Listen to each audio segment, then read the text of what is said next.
That's as good as it's gonna get until we have. I don't have like an actual mic. This is the closest thing I have. This thing? This thing. So my mic was no good. I didn't So even what does try. this do? I didn't even try your mic. Is this on Bluetooth or something? This is Bluetooth. This is a Rode Wireless Go Bluetooth microphone, which I thought was cool. I just thought it was cool because you could do other stuff, like if you want to make videos or something, and you can attach it to. You can use it as like a lav mic, or you can use it as like a shotgun mic. It's really, that's the thing. It's really small. Look how small this is. No, it doesn't get in the way. Have you seen other people with cameras and their microphone?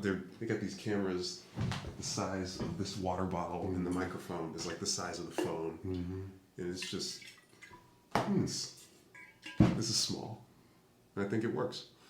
You can see the sound, the bar. It's better if you could talk directly into it, but I mean, I think this will end up working. This will be fine. It's not a big deal. So theoretically, you could take this and clip it to somebody. And that would be better. Well, yeah. And I think you can do, I want to say you can do 2 at a time. I might be wrong about that. I'm not sure. What's that one doing? That's just the receiver. So it tells you if sound is being picked up, it tells you how much battery life you have. Right. Okay. All right, so what are we talking about? So we're not killing we're not killing anybody's ears. I don't know. First, welcome to the podcast, I guess, huh? This is Thanks for having me in my house. This is very important, man. Episode 8, first of the new year, with the first guest of all time, my dad, Gary Hardwick. Thank you. I guess introduce yourself to the people. I'm Bailey's dad. This is That would be my claim to fame on this podcast, right? Since you're the whole podcast. Yeah, Well, I'm the guy that brought you here, or helped to bring you here, so that's it. that's true. Also, I'm a writer, and I'm a director, and I'm a lawyer. Anything they pay money for. I've got some movies out there. Look me up, buy some of my books if you read, because nobody reads, which is why he has me on the podcast, because I'm always mad about everything like people don't read. Why don't you people read? The brain is a muscle. If you don't exercise your muscle, then you're weak. So if you don't read, you're weak and or stupid. So, and I'm saying it's totally self-serving. You buy one of my books, I get a quarter. So, Right. So if like 1 million of you guys buy one of my books, then, we'd be talking some real money. Anyway, look me up on Amazon, on Barnes & Noble too, and Smashwords. You can buy any of my books. They're all pretty good. And I write under a couple of pseudonyms, so just look up my name and they'll come up too. True. Are the books audiobooks too? Actually, I've never. No, I haven't done the audiobook deal because the audiobook deal is terrible. Audiobooks are growing, so everybody's getting kind of screwed on their deals. So my books are selling mostly ebooks. But you can now do your own audiobooks like self-publishing, so I'm looking into that. And audiobooks is all about finding the right guy, the right voice. The right voice to do it, yeah. The right voice. Like there's a guy named Ron McClarty who's really good at reading ebooks, and then there's that guy Jim Dale who read the Harry Potter books, maybe the best audiobook reader of all time. The guy does 16, 17 characters. You feels like you're listening to a movie. He's great. Yeah, But it's hard to find guys with that kind of talent. But for me, I just need a voice. And I've been thinking about, some voices out there. There are a lot of talented people out there. But if I fund it and do it myself, cut the audiobook guy, I won't need a publisher. Publishers, have taken drastic measures because people don't read and they cut back costs. And next thing you know, it's a big deal just to have a book at all and have it produced by a publisher. If you are a reader, look at what's on the bestseller list. Then look at what people really read. It's almost like two different lists. I see people reading books that are not on the bestseller list. Because the bestseller list isn't about which books sell the most. It's about which books meets the criteria to be on the bestseller list. So there are people out there who are selling more books, but they're not on the bestseller list because they're not selling their books at the stores and all the other places like Amazon that report to the bestseller list. So you don't know. But oftentimes, if a book is really selling copies, it'll get picked up. People, word of mouth is still the best way to advertise a book. Sounds like the Oscars. Just like the Oscars. Sounds like you didn't get me started on that. Sounds exactly like the Oscars. Okay, so here we are. It's the Oscars every year. The Oscars come out, and every year, my people, the black people, are complaining about something. What are we complaining about this year? Well, it's usually either you didn't nominate anybody or you didn't nominate the people that I like. But it's always something. So this year, it's nobody got nominated except Cynthia Erivo for a movie called Harriet. And so it's like, oh, all these other people didn't get nominated. Who? Queen and Slim got nominated for something. No, it did not. Why do we have the screener then? Not for acting, because they were trying to get nominated for DGA. So they got like a right. writer You got to see the award or movie. something? You got to see the movie to be able to judge it. No, I don't think they got any nominations. Why did we get the screener if it didn't get nominated? For Writers Guild and for Directors Guild. Oh. And then the Oscars sent out their separate screeners to the actors branch and the directors branch and blah blah blah. I am not in the Academy for the Oscars. I'm in for the DGA, the Writers Guild, and the television for the Emmys. But I'm not good enough to be in the Academy, which is why they have all these problems. If they let me in, I will solve all their problems. So wait. Maybe I'll try again this year. It's not easy to get in. You got to be sponsored and recommended by somebody, and even then you could still get turned down, which is why they have problems, because they don't have a better, more egalitarian way of choosing people. It should really technically be based on seniority and how long you've been in the business. But right now, if you are a young actor and you have a big hit movie, they let you in. Why? Just because you were in a big hit movie. Eyes. You're 25. What do you know? Views. I don't know. It doesn't make any sense to me. But this year, like every year, they have trouble. Last year, It's all about views. Last year it was, well, they didn't nominate the people that I wanted. This year is like nobody got nominated. So every year it's something. And one of the problems with this is the Academy Awards used to mean something. Unfortunately, it meant something at a time when there was a lot of bias and unfairness against everybody. And so it meant something because it was the only game in town. Now you've got the Spirit Awards and the Critic Awards and the SAG Awards. You got all these other award shows, the BET Awards, and so we've saturated with award shows. So everybody gets a trophy. It's that world where everybody gets a trophy, but some trophies mean more than others. For my money, no offense to the Academy Awards, pound for pound, the awards that most of the actors I know care about is the SAG Award. That's the peer award. That's your acting peers. That makes sense. Voting for whoever they think is the best actor or actress, and ensemble, and I do believe stunt crew, which I think I didn't know that. stunt crews deserve an award. Yeah, that makes total sense. Which means that Tom Cruise would probably win every year, or John Wick. You know, I mean, because the stunt work in those two movies was just off the chain. I like. If I had to choose between those two, I'd go John Wick. Just because I started thinking about the Tom Cruise doing his own stunt thing. It's kind of douchey. Really? Yeah. To put the whole production. So Tom Cruise does a stunt. He breaks his ankle. Everybody loses their job because he wants to jump. He wants to jump out of a plane. I'm sure you know what I mean? I'm sure there are a lot of people It's who kind do of a that. douche move. Just a little bit. I appreciate Tom Cruise risking his life for my $10. I appreciate it too. I'm just saying. I think he's terrific. But you're right. If I was It a studio chief, I would be having agita every day. It's a nightmare. Yeah, I would be worried I'd have a guy, and his only job would be to follow Tom Cruise around to make sure he doesn't trip over something. But That's the only thing. at this point in his career, though, he's probably as accomplished a stuntman as anybody, and probably knows how to take all the safety precautions and everything. So it's a calculated risk. He did hurt himself on the last Mission Impossible, though, but he's a team player. He kept working. I don't know how he did it, but he did it.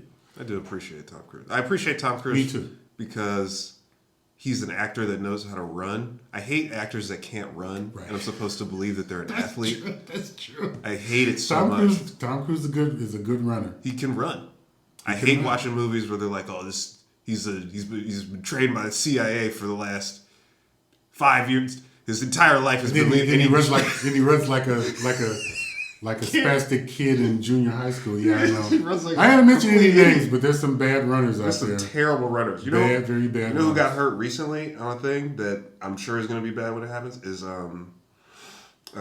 John Cho. John Cho got hurt. Yeah, I heard. Got He looked hurt. good the other day though on the Oscar thing. He looked good. He He was sitting down though.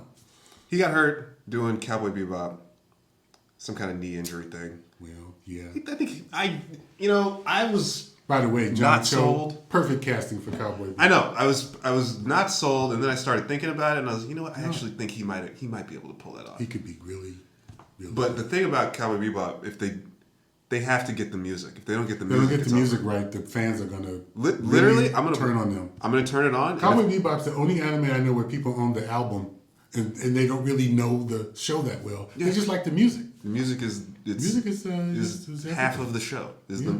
the way that I was reading about it. The way they did the show was they made the music first. Oh, that's interesting. They made the music first, and then made the show to the music. Well, maybe that's why it's so good. And they just if like I swear to God, I'm gonna turn it on, and in the first 30 seconds, if the song isn't right, I'm just gonna not. I'm not even gonna watch it. I'm sure the people who made it, hopefully they're making it with fans who are listening to the fans. And I think we're at the point in Hollywood where if you're a studio and you don't listen to your fans, you take your life into your own hands. Because not only are the fans savvy, they are passionate, they are learned about the material, they care, and they influence other people. I have literally not gone to see movies because certain people have clowned it, and I'm like, well, I'll just wait. Mm-hmm. You know, it all depends on the guys and if they're credible. I don't like shills who like everything, or I don't like guys who hate everything. I like guys who, you know, if they like a movie, they like it. If they think it's okay, they'll say it's okay and what's wrong with it. Like this movie Underwater, I think a lot of people were looking at it sideways and with this eye, this, and then when they saw it, they were like, you know, it's not, it's actually pretty good. It's actually pretty good because the people who made Underwater said, okay, we're not going to let our characters do the stupid stuff that people do in thrillers and horror movies. They're going to do the things to try to live and not, if you see a monster, you don't go, hey, what's that? I think I'll go over there. You're 7 miles underwater. If something out there is alive, literally it could kill you. And so they take no chances. They do everything that you're supposed to do, but they keep falling into trouble because it's about this complex that's falling apart. And in Kristen Stewart, I would just go out on a limb right now and say she's a movie star. She just needs to stay in movies like this and stay away from corny stuff because she's really good, really good. Yeah. Really good. And she knows the one thing that you should know when you make an action movie. Don't talk too much. She doesn't talk too much. She's purposeful. When she does something, she does it. When she says something, it's important. And she really kind of does the strong hero thing. And the second rule of being a hero is she's scared all through the movie. Were you getting like Ripley vibes? Very much like Yeah. Ripley vibes from her. Or like, what's her see name that. from Underworld, who was the vampire, and although indestructible, could be killed by another vampire or a person who knew, she always had this sense that I'm not safe. Kate Beckinsale. And so Kristen Stewart does that thing where she's heroic and yet she's scared as hell through the entire movie. And she takes nothing for granted. And she's really good. She doesn't look great. She's messed up. She's got a cut on her face. And, you know, they didn't do that thing where she looks like a movie star, but she's been under all this trauma. At the end of the movie, she looks like somebody who's been through hell. And it's very credible. I think that movie's going to do extremely well. And I would love to see her in something else as long as it's as good as this. Yeah, I think she just got caught up. Not like Charlie's Angels. Yeah, she just got caught up in Which in, should have worked, by the way. Really? Yeah, it should have worked, but they did. But I'll say this though. I know what you're saying. It should have worked, but they should have done what the original Charlie's Angels did. Was they said, okay, we had the TV show and it was cheesy. Let's take what's good about the show and make it better, and let's not pretend to be serious about it. Yeah. And they were. Yeah. And because of that, it was really good. It was a fun. And the guy, I can't remember the guy who did it. I think he was a music video guy. You Yeah. can tell because he picked great music and he set all the action sequences to this really great music. Mick G, McG, I think. right? McG, and he had fun with it. Like he had disco in there, and Cameron Diaz likes disco, and she's just so exuberant in that scene. Meanwhile, she just pinned the guy to the wall with her heel, with her leg, which was 9 feet long, in a karate scene. And then she's dancing, and it's like, yeah, okay, these women are kind of campy and silly, but they can kill you. They can certainly beat you up. And in that world, it all made sense. And they also had 3 great stars. They had Lucy Liu, Drew Barrymore, and Cameron Diaz. Kristen Stewart was the only one of those girls that I knew. I didn't know who the other 2 were, and I didn't care. And they had the man.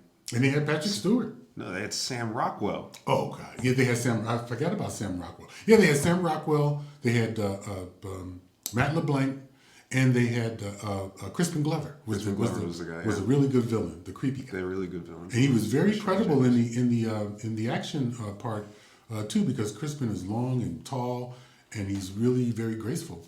I was really, really shocked at how talented that guy is. He is a very talented man. He doesn't seem to work a lot, but when he does, it's always memorable. He's never somebody you see Crispin Glover and you go like, oh, that guy. Yeah. You know it's him. He's really good. So, Charlie's Angels could have worked again for this generation, but they had to have married it to millennial thought. And a lot of people don't want to do that because they don't know what it is, and they just assume, well, you're going to like what we want you to like. No, not really. Not really. Couldn't get away with it. No, they needed a great story. They needed some great stuff, and they didn't have it, and it all kind of fell down. I thought it was. I forgot it even came out, honestly. Well, I knew it came out because I'm a kind of a fan of Elizabeth Banks. I think she's a really good. Wait, she's a she smart- did that? Yeah, she did it. She took a sequel to a singing movie and made a really great movie. So she's got some good instincts. I just think they could have given her a better story to work with. I don't. Oh, she didn't write it. No, I don't think she did. Or she might have been stuck with it. It might have been one of those train leaving the station type things. The aftermath of it, sort of blaming men for it, that wasn't good. That's the kind of thing that just gets you into trouble. When we've talked about this, about action movies and women, and all you have to do, there's enough work out there that you can look at that as women make the transition to standing in their own movies, there's this weird school of thought that somehow their success has to be linked to the demotion of men in the movies, and that's a bad thing. If you look at Charlie's Angels, the men were second fiddle, the men were love interests, the men were villains and turncoats, but they were respected all throughout the movie as one thing or the other. Joey was the handsome guy, and there's always the beautiful girl, but they didn't disrespect him as that. They played to it. And so if you're going to go after men in a movie, you're not going to build a hero that's worth anything. In Underwater, there's that famous French actor. I can never think of his name. I'm really sorry I can't think of his name. And he plays the captain. Kristen Stewart is sort of doing her thing as the star, but when she finds out the captain is still alive, she immediately goes into, I'm one of his guys. I'm a soldier, he's the captain. But then, when the captain can't captain anymore, she has to come back into her own, and they respect her. They don't make him any less of a guy or less of a character to make Kristen Stewart a character. So when she steps up, you're right there with her, and then you're terrified. Because when they kill off a famous guy in a movie, you go like, what the hell am I watching? And they did just about everything right in the movie. I'm sorry, spoiler alert. Nobody watches this anyway. Yeah, but to make movies for women as heroes, just follow the hero mold and don't assume that men can be a hero in a way that women can't. And don't think you've got to marry, something feminine, quote unquote, about women to the hero aesthetic. It's just a hero who happens to be a woman. That's all. My conspiracy theory about all this. And let her be a person for God's sake. I think Disney owns all the YouTube channels making the hate videos. Wouldn't that? What if that was it? That's an interesting theory because a lot of their hate seems to focus on Disney, which is really just more advertising for Disney. Huge. Because even if you're spending all day crapping on Star Wars, if I'm on the fence, those videos will probably make me more likely to see it. Well, I'll go see for myself. And there's thousands. What of do you know? There's whole channels just dedicated Devoted to it, yeah. hating Star I will say- Wars or hating Game of Thrones. I think they own some of these channels, and I they're will just say hating. though that the Star Wars fans were legion way before this. They were legion, and in the nascent days of the internet, way before YouTube and stuff, they had the chat boards and stuff. They had them even then. So I can believe that they were out there, but it does. You know, I would if they had ads, I would see who's paying for your ads. I don't know how all that works. I just think it's. But- I think that But might happen. I think it's a shot in the arm for Disney. I Definitely. was watching that one guy who seems to talk about nothing but Disney movies. I'm like, you're kind of helping them out. You're kind of helping the movie out.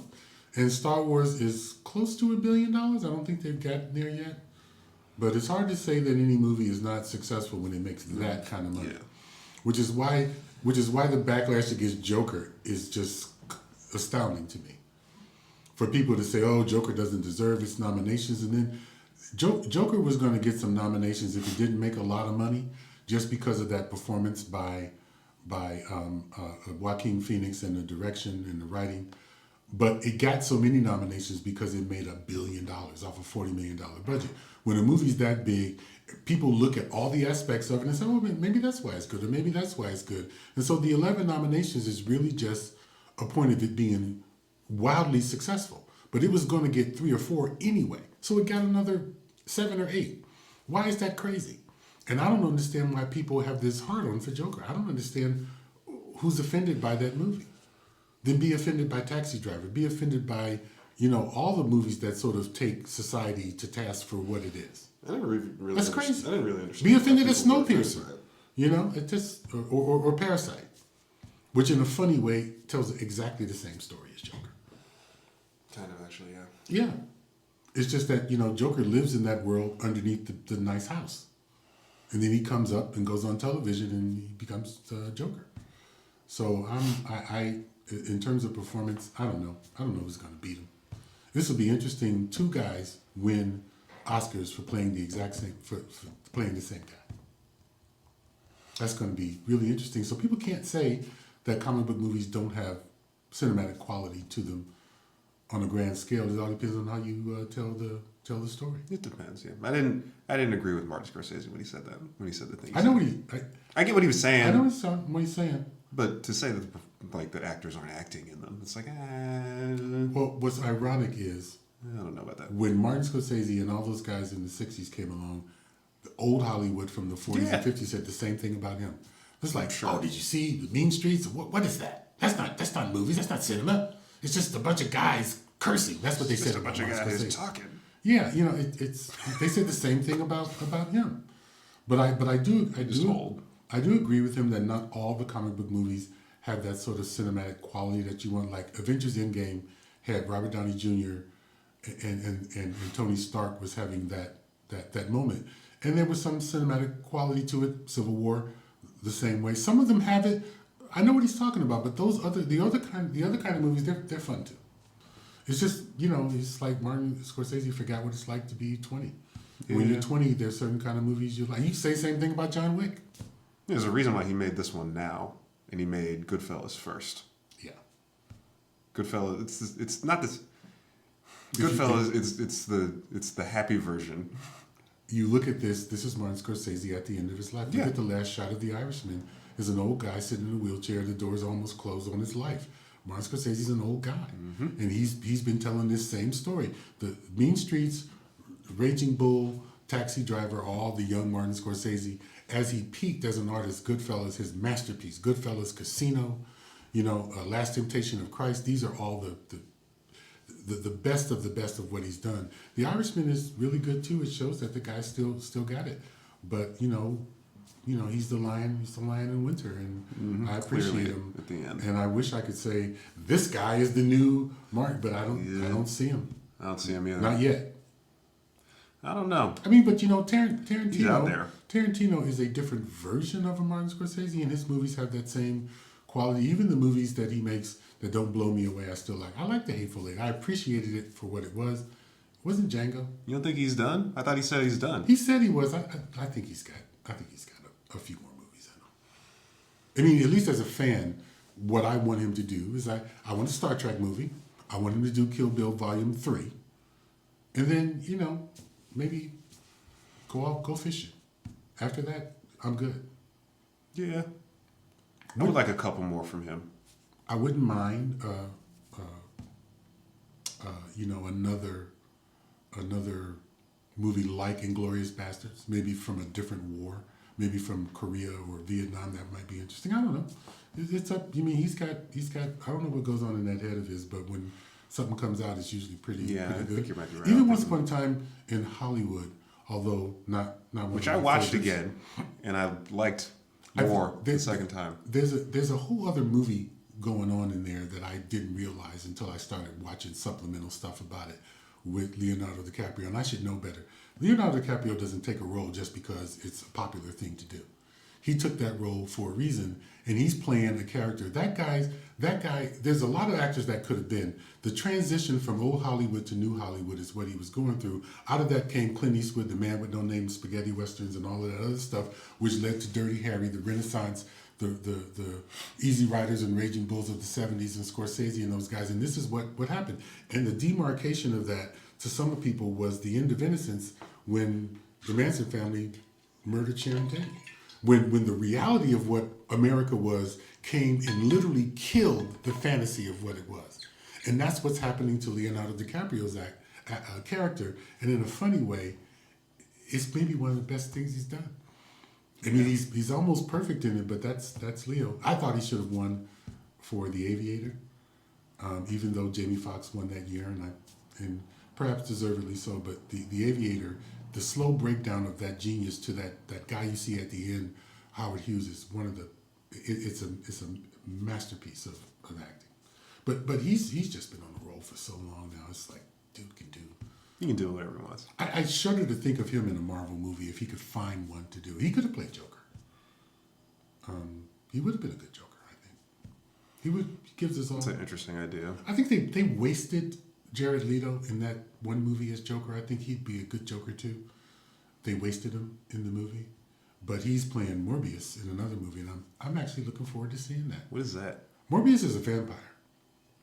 He's a Marvel character who's got a disease and he tries to cure himself, and it kind of goes bad. He's sort of like Venom, kind of a complicated.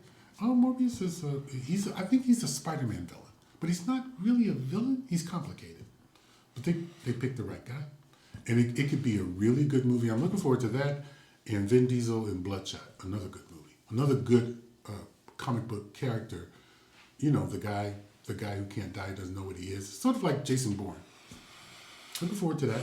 So, you know, I'm not done with the comic book people yet if they got stuff in, but I'm sick of the, you know, guys in tights. I want a little more meat on the bone now, or I'm not going to see it. Because I kind of passed on some of the last stuff from Marvel, and the Star Wars movies, they killed me. But I did see it. I sat through all 9 of them, and I'm good.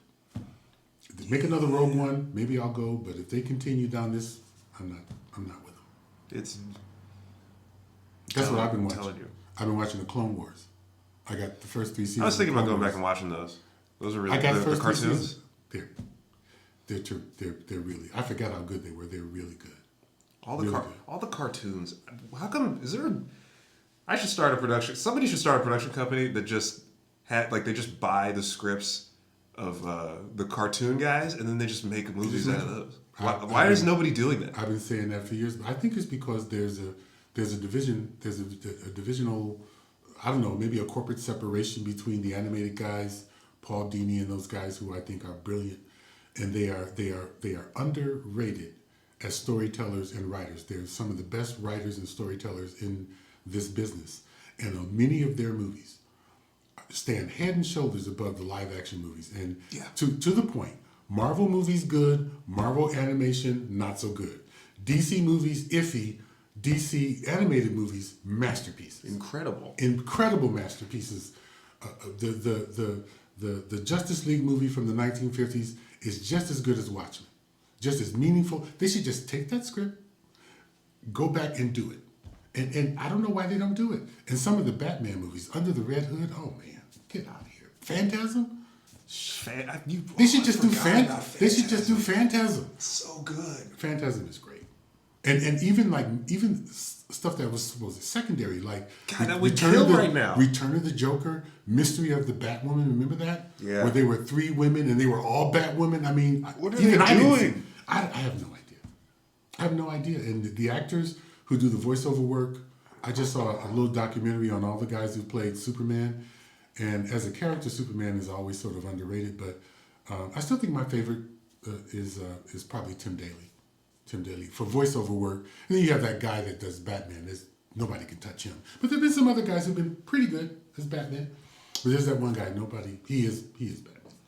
You know. You just reminded me. I completely forgot about Phantasm. Personally, I think they should just do Batman Beyond. They should find. I've been saying that forever. Robert Pattinson would made a good Terry McGinnis to me. Better Terry McGinnis than I think he would be a Bruce Wayne. And because Pattinson is so young, they would have to do a younger Bruce Wayne, so I don't know what story they're telling. But I think he can do it. After seeing him in The King, I think he can do it. What a great character he played in The King. What a redemption for what was that movie? Him and Kristen Stewart were in Twilight. The Twilight. So they're good. They just got caught in the teen hype. I think that people condemn them for that, and I'm not a big Twilight fan, but it wasn't written for me in my generation. But people condemn them for the fact that Twilight is cheesy. Well, in the vampire world of vampire fiction, it's to me it's the 99-cent store of vampire fiction. You've got Bram Stoker, the genius. You've got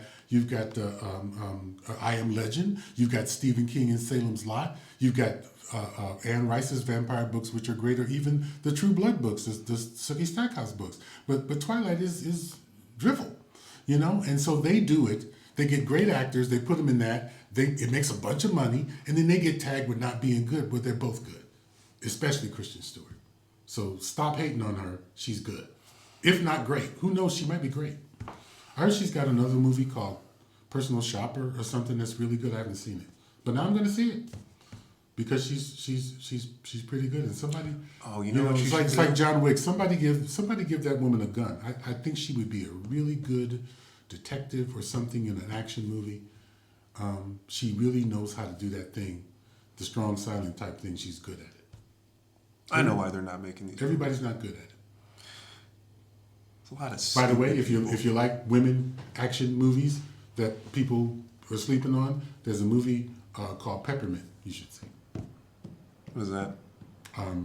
It's that Ben Affleck's ex-wife. What's her name? She was in Jennifer Alias. Garner? Huh? Jennifer Garner? Jennifer Garner plays this character. Oh, wait, no, I remember what you're talking about. Really good movie. Really good movie. Jennifer Garner, big, athletic, knows how to run. Also can throw a punch. That's all I want. Also, doesn't get hit in the face and then shake it off. You hit her, she's like, yeah, you just hit me and it hurt. I hate movies in general where people get hit with haymakers and it's like nothing. I was like, come on, really? It's like, who could do that in real life? Maybe Batista and a few guys you could maybe hit and their necks are so thick, like Mike Tyson. Dudes, like The Rock, getting punched in the face. It's like, It all depends on who's hitting them too, by the way. Who I didn't know, I had no idea until like a couple weeks ago. He's huge. He's like 6'5" or something. Rock? Yeah, he's huge. Rock I thought he was my height. But he's in the ring with guys who are even bigger than him when he's wrestling. He's a little guy in the wrestling. Yeah, that's why. Yeah, but if you WWE, if you slow down Fast and Furious when they're walking down, when they're doing a slow motion hero walk, freeze frame it, and you look and you see everybody comes up to the rise. Yeah, everybody is his child. To his shoulder. Even Vin Diesel, not that tall. Not that tall. I knew those guys weren't going to get along, but I'm really sorry it had to devolve into juvenility because I really like Tyrese Gibson. I wish somebody would find a good movie for him. He should call me. I got some stuff he could do. The reason why they're not making all of these movies, these like why they're not just doing the DC scripts or whatever. There's idiots. There's so many idiots that are in charge of stuff. I just don't. You mean like the idiots that would hire me? Did you see this video? The idiots that won't hire me. Well, there are people. I'm literally about to start calling production companies and just being like, hey. Why not? I was actually gonna like put a suit on, make a video, and just start knocking on door and be like, "Hey, I'll do anything, literally anything." It's like the people I have no idea who is working at these places. I don't understand what's going on. That's the question. Who's working and are they working? Because this time of year, I always like pulling my hair out because you have the holidays. So Thanksgiving comes and literally nothing gets done after Thanksgiving and Hollywood. So from November to December, it's all just a bunch of people advertising deals that they made in July. Nobody does anything. And then you have the Jewish holidays, then you have the Christian holidays, then you have New Year's, then people come back and everybody sits around and goes like, oh, okay, what do I do? There's literally 3 days that everybody goes to Sundance. Everybody goes to Sundance, the town shuts down, then they come back, and then you have award season. So nobody's going to do anything until after the All-Star game, after Valentine's Day, which is always the weekend of the All-Star game. And then everybody goes like, okay, it's February, so I guess I should start doing my job now. Yeah, and it's February.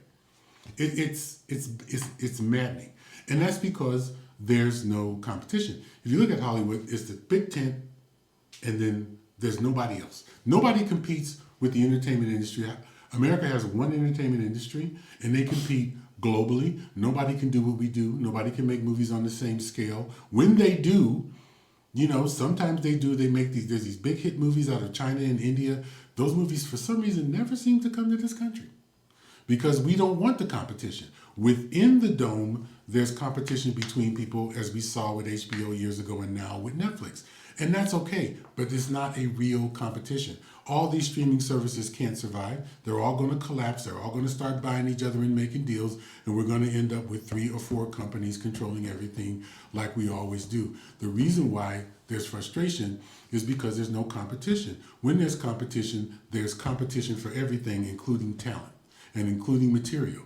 But if everybody operates from the sense of, I don't have to worry because there's no competition, what happens is you don't get the meritocracy, you get the mediocrity-tocracy, where everything is done by resistance.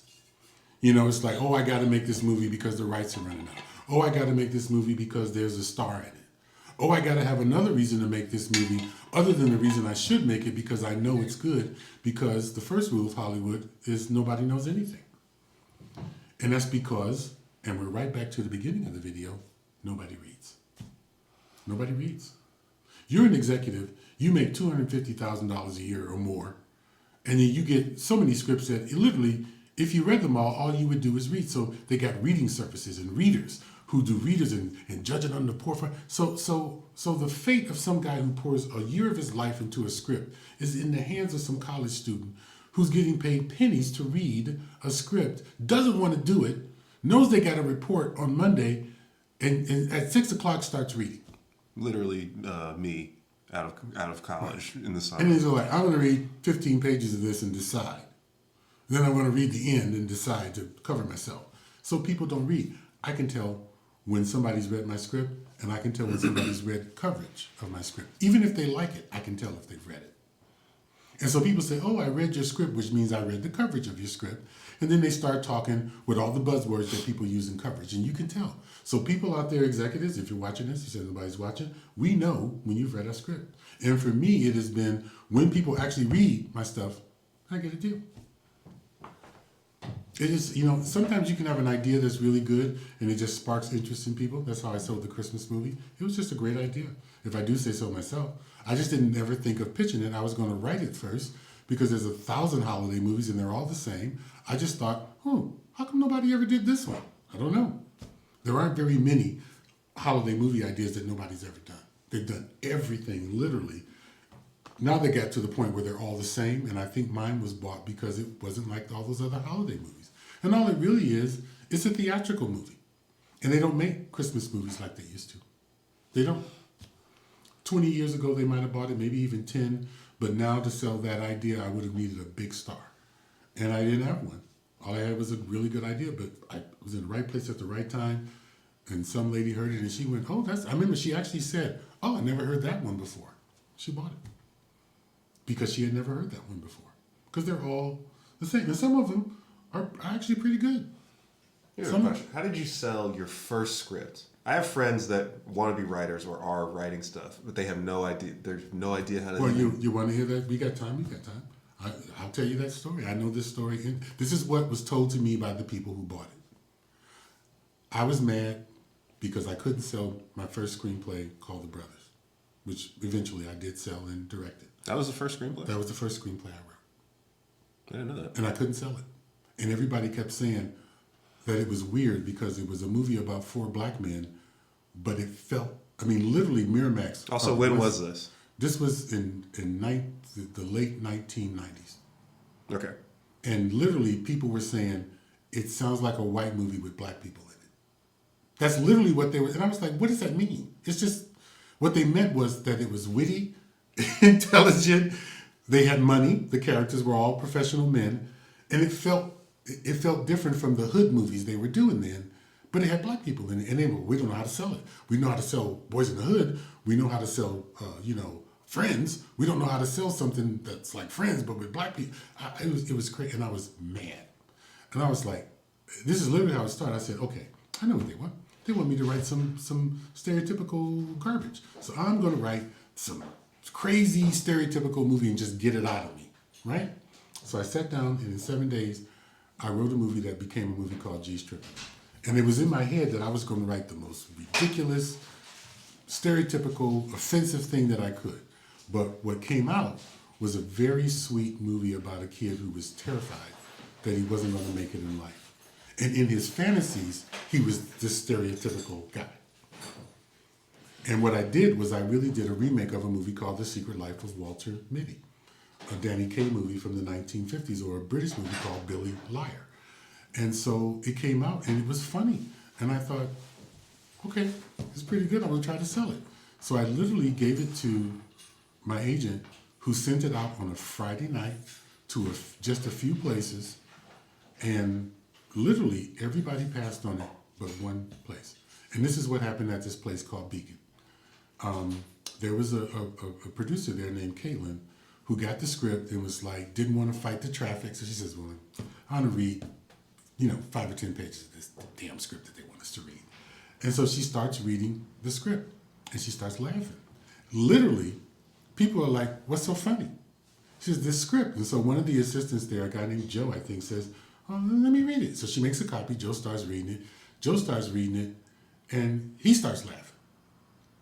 And somebody else says, what's so funny? And then they make a copy of the script. So by the time this guy named John comes back in, he left something in the office. He comes back to the office. He walks through the office. People are still there on a Friday, and everybody's laughing. And he's like, what's everybody laughing at? What's so funny? It's like, well, the script. So they make a copy of the script. He's going to take it home and read it. He says, well, let me just see what's so funny. So he sits down at his desk and he starts reading it. So the owner of the company, I swear to God, Mark Abraham, he comes back into the office for some reason. He doesn't know why.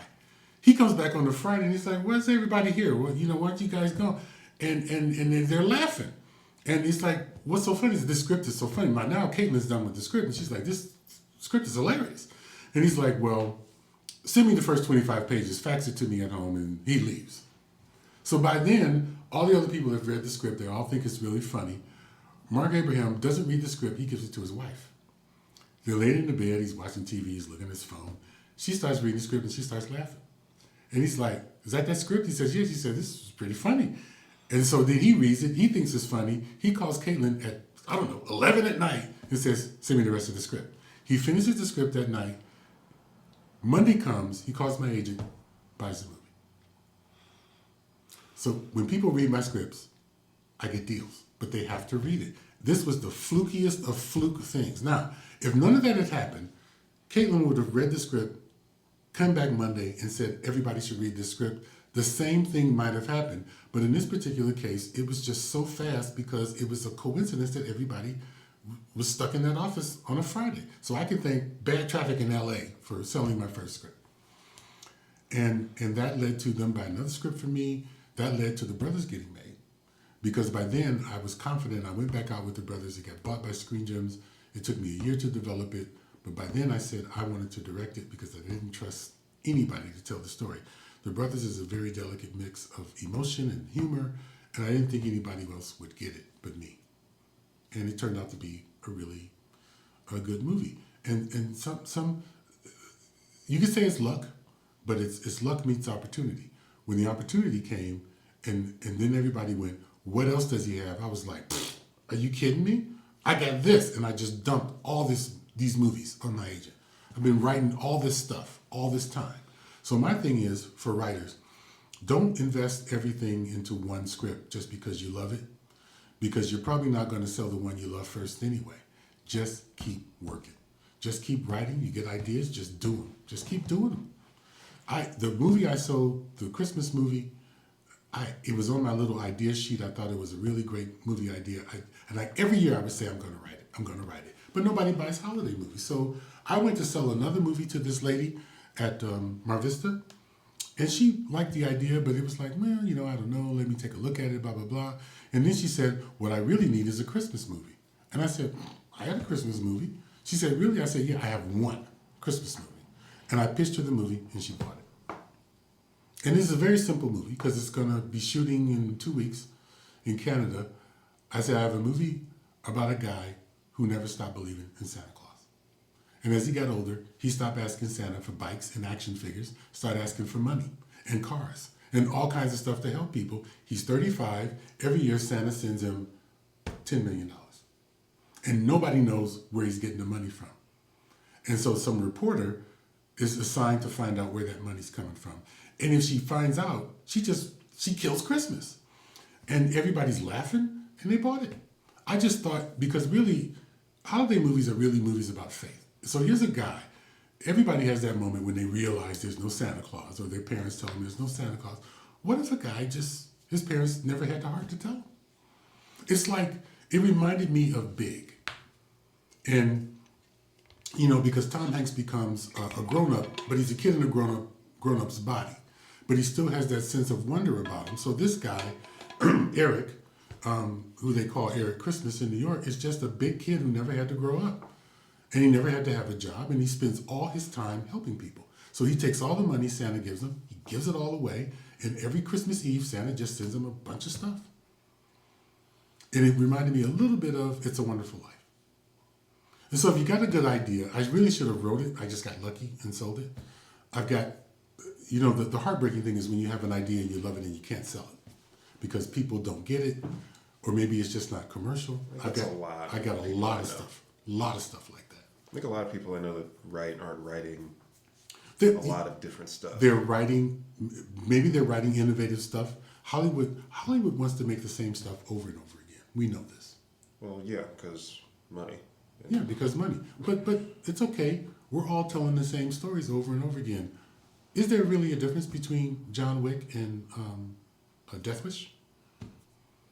If you've seen Death Wish, he doesn't do that kung fu gun thing that he does, but it's basically a guy who's a badass, who's sort of indestructible, and he's passionate because somebody takes away something he loves, and he goes out and takes revenge for it. Telling the same stories and telling them a different way is the thing, and people denigrate Hollywood for that. I don't, because I have learned that there's kind of nothing new under the sun. It's really about how you do it. Twilight is just a vampire movie. It's a teen romance vampire movie. It's just Dracula. Only Dracula's a teenager in high school. Yeah. So you can't condemn the woman who wrote Twilight for that. It's just that those of us who are sort of snobs, or science fiction snobs, or horror movie snobs, we just don't like our horror movies being denigrated. I can make the argument that Twilight sort of killed vampire fiction for a while, but I think it's going to come back. I prefer the Anne Rice books and True Blood and Dracula, of course, is the best vampire book ever written. I think Salem's Lot is a strong number 2. Salem's Lot is a great book, my favorite book by Stephen King. And, but I can't condemn her for Stephanie, what's her name, for doing that. I can't condemn somebody for 50 Shades of Grey. It wasn't written for me. And this is why I get back to the fan thing. When you write something for fans, you better, I don't believe in fan service. I believe you tell stories and just make them good stories. And if you can service the fans with a good story, then do it. I don't believe in doing things just for the fans.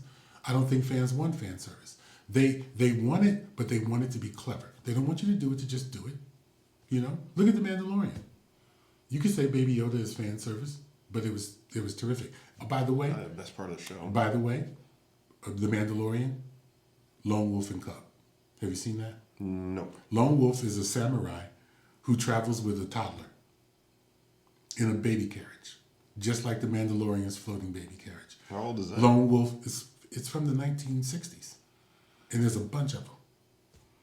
And the samurai is pretty badass, just like the Mandalorian, and that baby's always in danger, just like Baby Yoda.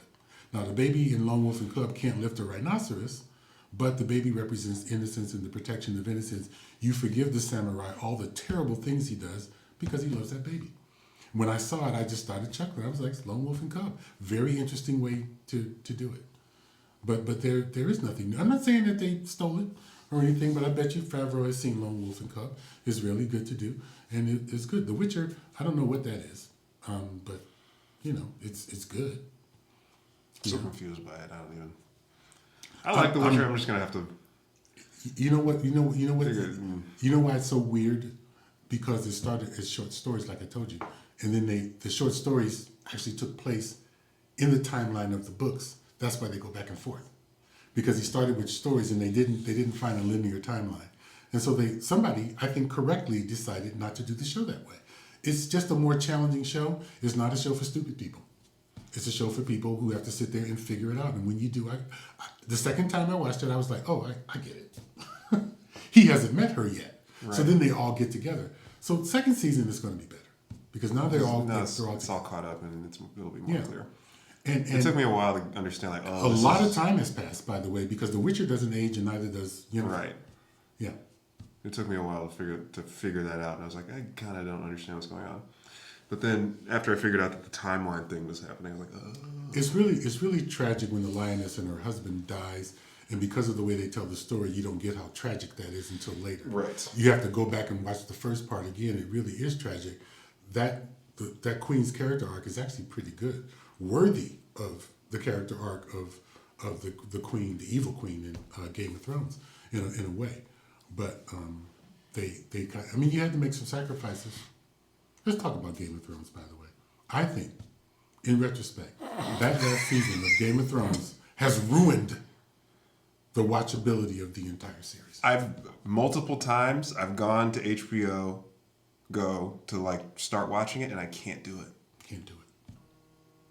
I literally can't do it. Unlike something like Goodfellas or The Wire, you can jump in at any point and just get sucked into it. You know, I can't. It's like now I sit there and I think of the end and I just go, I don't care. I go, yeah, I can't. Everything that was good is it doesn't make it. It's irrelevant. It doesn't make it. They undid everything. Well, you know what could be the redemption of this could be the last book when it comes out this year or next year. It might be a way to sort of repair it, but I'm not sure what that story's going to be. I have no idea how you. Well, fix I say that. you buy that book, you do a standalone movie, and maybe the fans forgive you. I'm not sure. But you know it's bad when the cast is doing videos going like, I don't know what this is. I'm getting paid. I got to do my job. But there were so many more satisfying endings they could have done. But this is one of those. I think they've ruined the watchability, the rewatchability of the. I couldn't even recommend it to somebody who's never seen it. No. I would say, That's you know how what? bad. It might be a better investment for your time if you watch this series. You know, and that's terrible to say. I know a lot of work went into it, but it really, the disappointment was palpable. It's too deep. Yeah. They really went. They couldn't have done it worse. And I look at it. It's a master. It's a master stroke of failure. Yeah. Like they couldn't fail harder. It's up there with the. If they were trying to fail, like it's a perfect fail. Yeah, it's up there with Heaven's Gate and Howard the Duck and all that. Pluto It's Nash. so horrifically bad. It makes no sense. Just that whole thing leading up to Bran becoming the king, and him like double talking is like literally. There's like videos of mirrors, like split screens of like him saying, "I'm not even a person anymore. I really don't want anything," to him going, well, I came all this way for this. They didn't earn it. It's just fun. It's actually the right outcome, but they didn't earn it. From the show that they did, Tyrion should have been the king. But they didn't earn Bran getting that. They didn't earn it. To me, it's the right outcome if you look at the series in its entirety. But for the story they told, Tyrion should have ended up being king. If they were really bold, Cersei would have defeated the Dragon Queen, and Cersei the last shot it would have been Cersei standing next to her brother, pregnant. that would have been boss. That would have been better than the ending they had. At least it was a dark ending. But I would have liked it if the Night King won. That would have been interesting too. The Night King just won. Look, we were all let's be honest. We were all rooting for him at some point. That was the thing was falling apart, and I was like, you know what? I kind of want the Night King to just kill everybody. Yeah.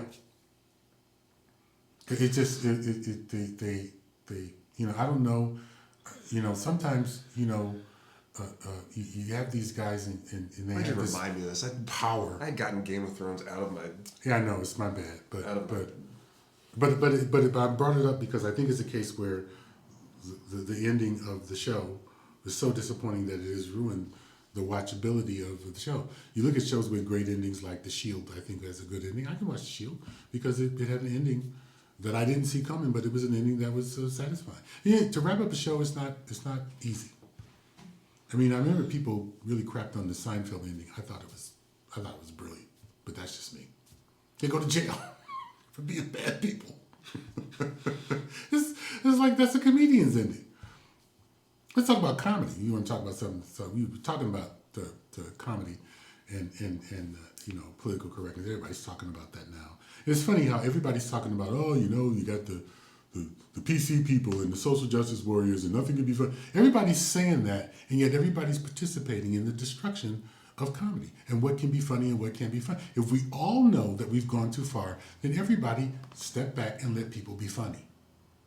That's where I am. We got this thing now where you can't hurt anybody's feelings, except white men, especially rich white men. You can say anything you want about rich white men, but you can't say anything about anybody who's ethnic, or you're slurring the entire race. You can't say anything about women, or you can't say anything about handicapped people.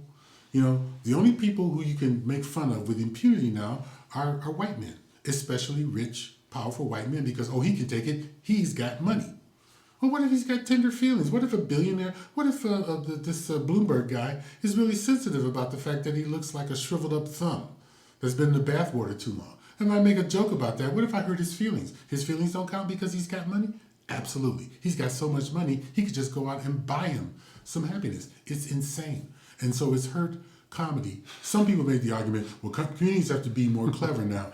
Comedy isn't all just about being clever. That's the guy you shouldn't hurt his feelings. Well, yeah. They'll cut off the water supply because they can. Right. Let's not make fun of the rich people. They'll kill us all.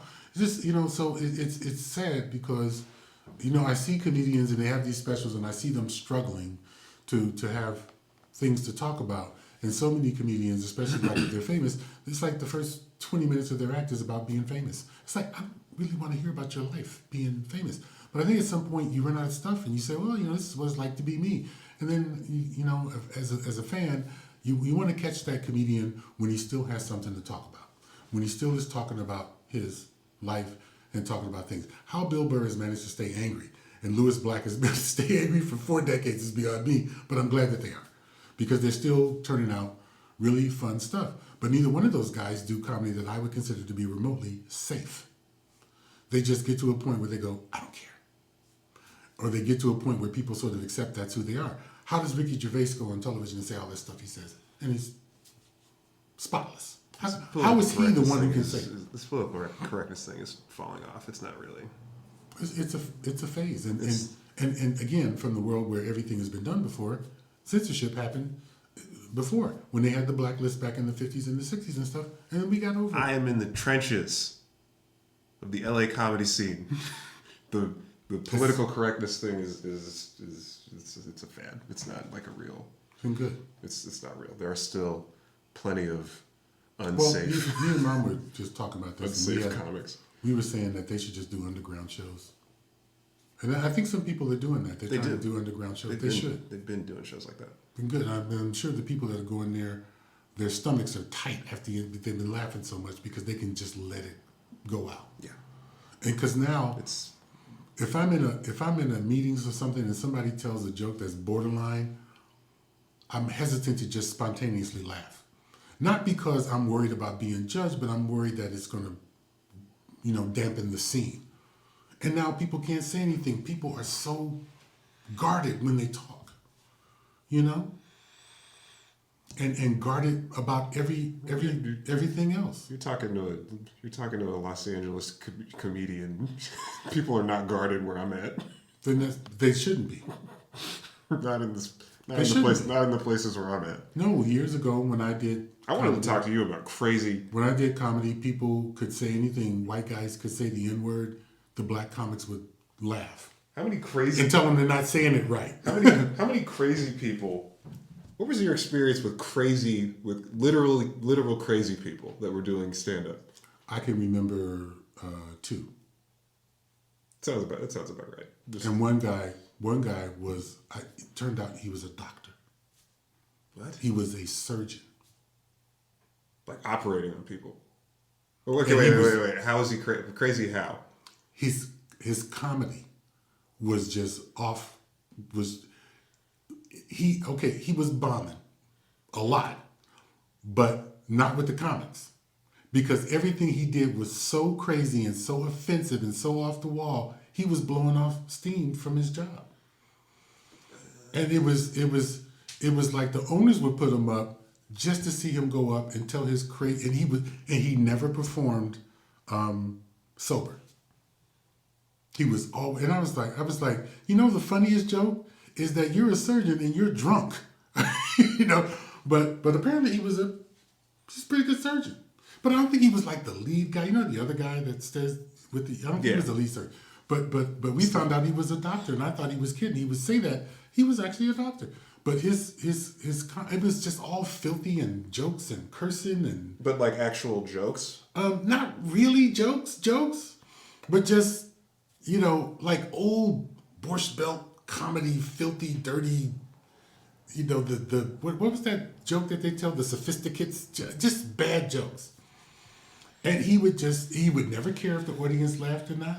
He would just do his time. He would always have a drink with him on the stage, and he'd be drinking it. And then he would go off the stage, and we would all tell him that was great. We would never tell him he was great. We would just say that was, and then he'd be gone. Leave immediately after. Well, he would stick around a little bit if there was somebody going up and stuff, and then he'd be gone. But he was never wanting to be a professional or anything. But he's just a guy blowing off steam. And I must have watched this guy a month or so before I realized he was really a doctor. Who was the other guy? Then there was another guy who was just, I think this guy was mentally defective. He wasn't as funny to me as the other guy. He was one of those guys who would tell half jokes and then be mad at the audience. Or just set up and then... Yeah, and do that, hey, fuck you, that's funny. Fuck you, that's funny. And then the audience and he would get mad at the audience. I don't know why the owners put this guy up, maybe just to watch him bomb, but he wasn't all like completely there. These are shows This guy was serious. He thought he was a genius. But these are shows you're talking about? These are like open mic nights. Yeah. In terms of, How did an open mic actual comics who I thought were crazy, all the ones who were good seemed like a little bit crazy to me. A little bit insane.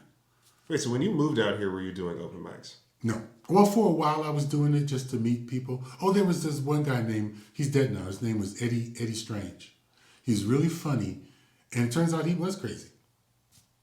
He was literally an outpatient at a mental, but he was very funny though.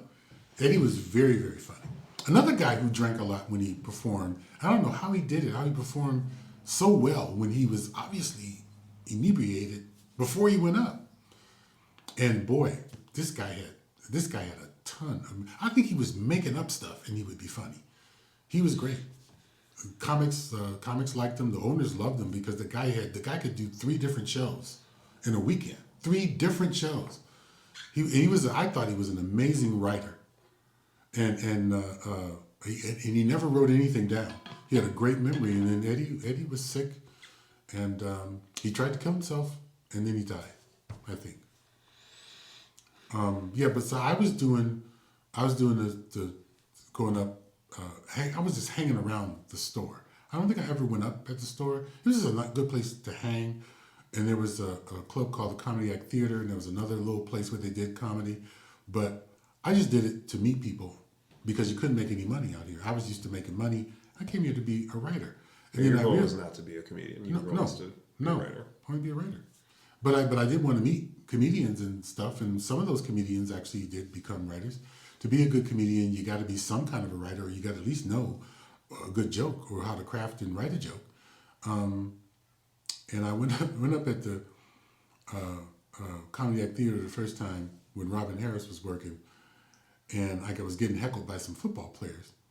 And I knew that they were having a bad season, so I just started ripping them and how horrible they were as a football team. I didn't even do my act. I just started on those guys, and I was getting big laughs. And I remember Robin Harris came up to me and he says, "You funny. You can come back next week." Because guys would go up and they wouldn't be funny, and he wouldn't ask them to come back.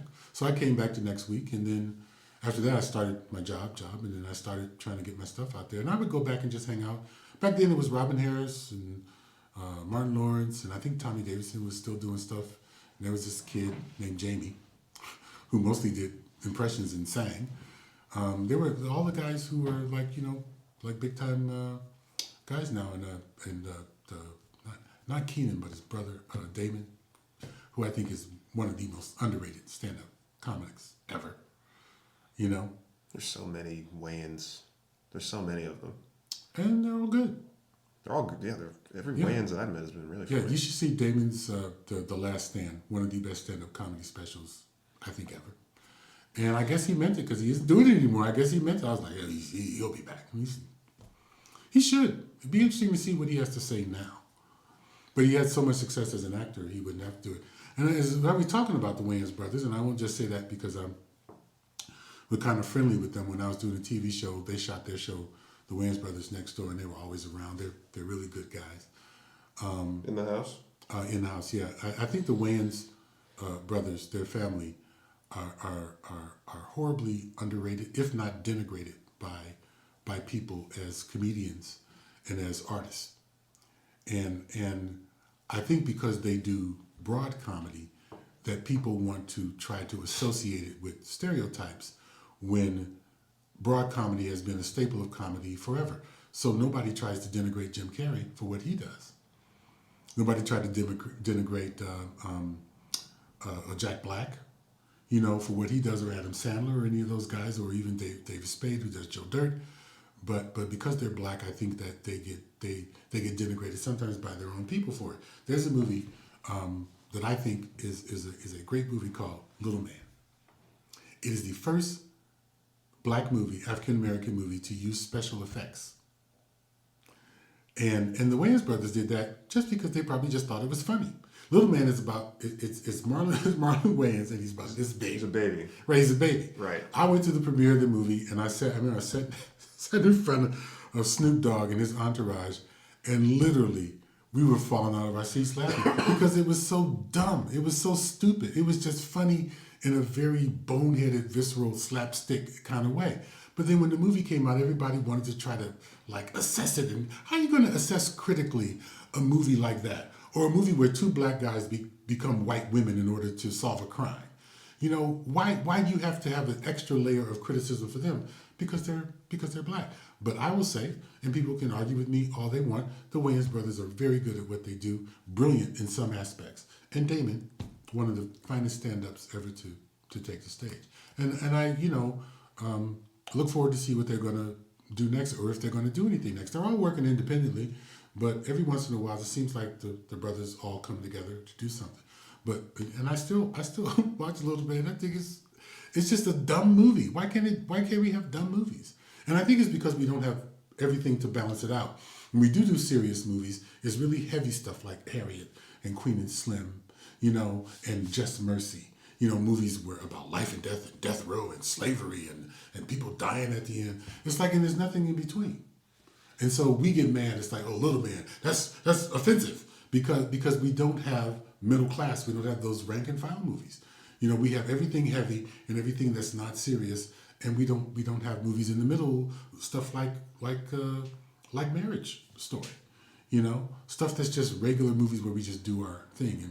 And to the discredit, I think, of us as a people, when we do those average stories, movies like, there was a really great movie called Beyond the Lights that I saw. When we do stuff like that, we don't support it. We don't support it. We don't go see it. And then we complain that we don't have the middle movies, but we don't support them when they come out. So mostly what we do is complain. And we don't put our money where our mouth is. So I don't want nobody complaining about the Oscars this year. Cynthia Erivo got 2 nominations for a song and for acting, and that's it. And why can't we have a year where we don't get satisfied by everything?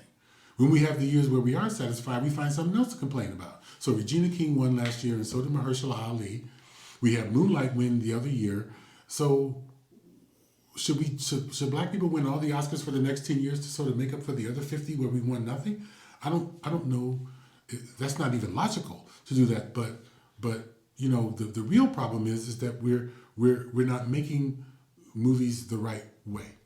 Everything is either one thing or the other. It's like, well, what are we selling right now? It's hip-hop movies. Let's make a bunch of hip-hop movies, and let's make these super heavy, serious Black movies, and nothing in the middle.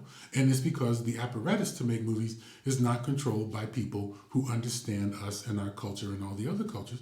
But it's going to have to change because the audience is getting to the point where they're not accepting to see every story in the world told with the same 5 or 6 people. They're demanding to see a representation in movies of the America that they know is real.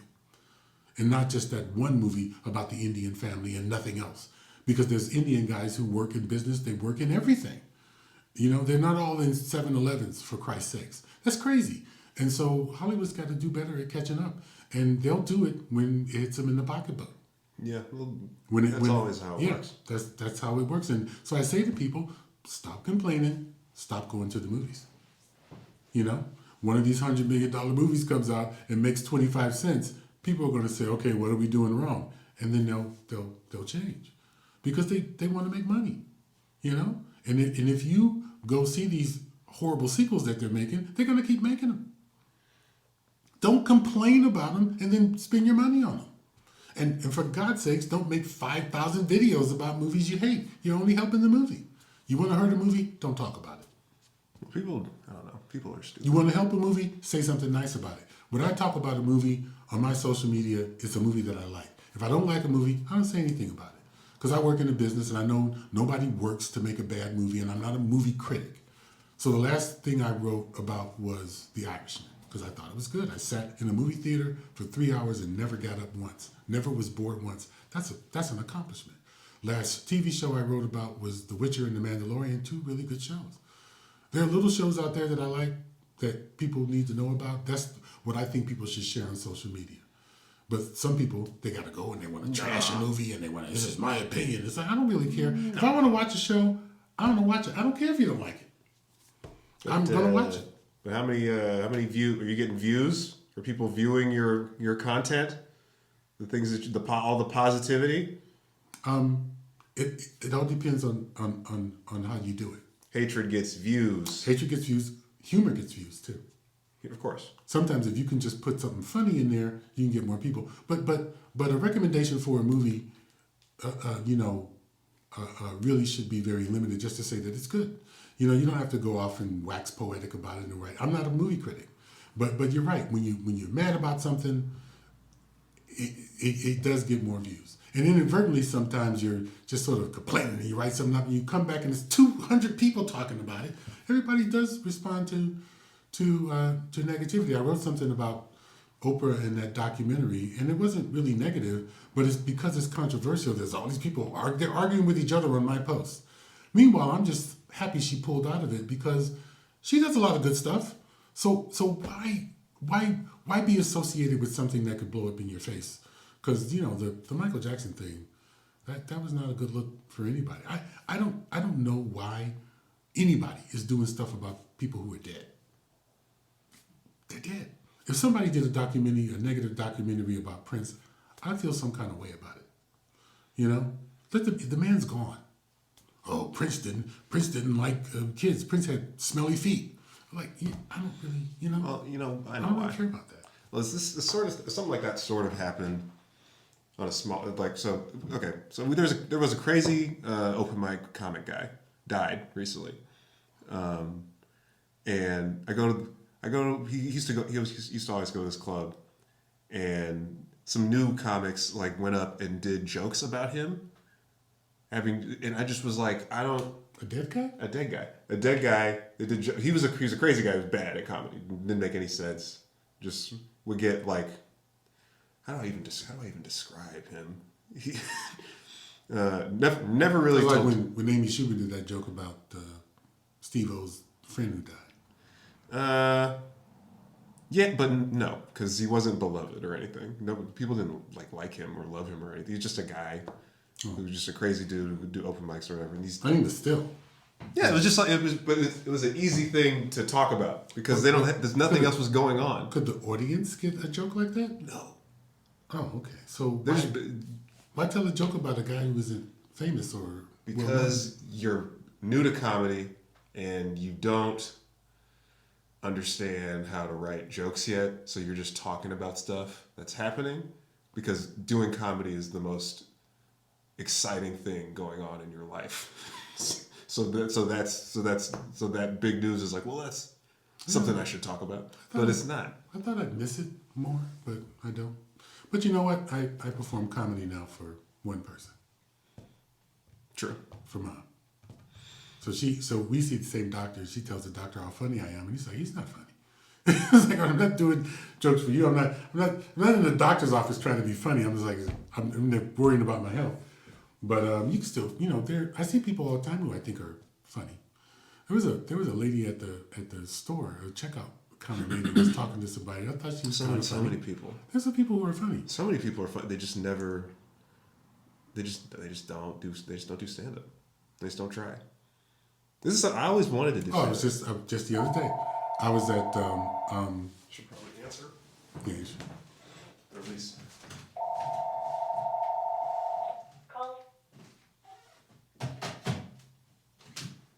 I just froze so you could edit that out.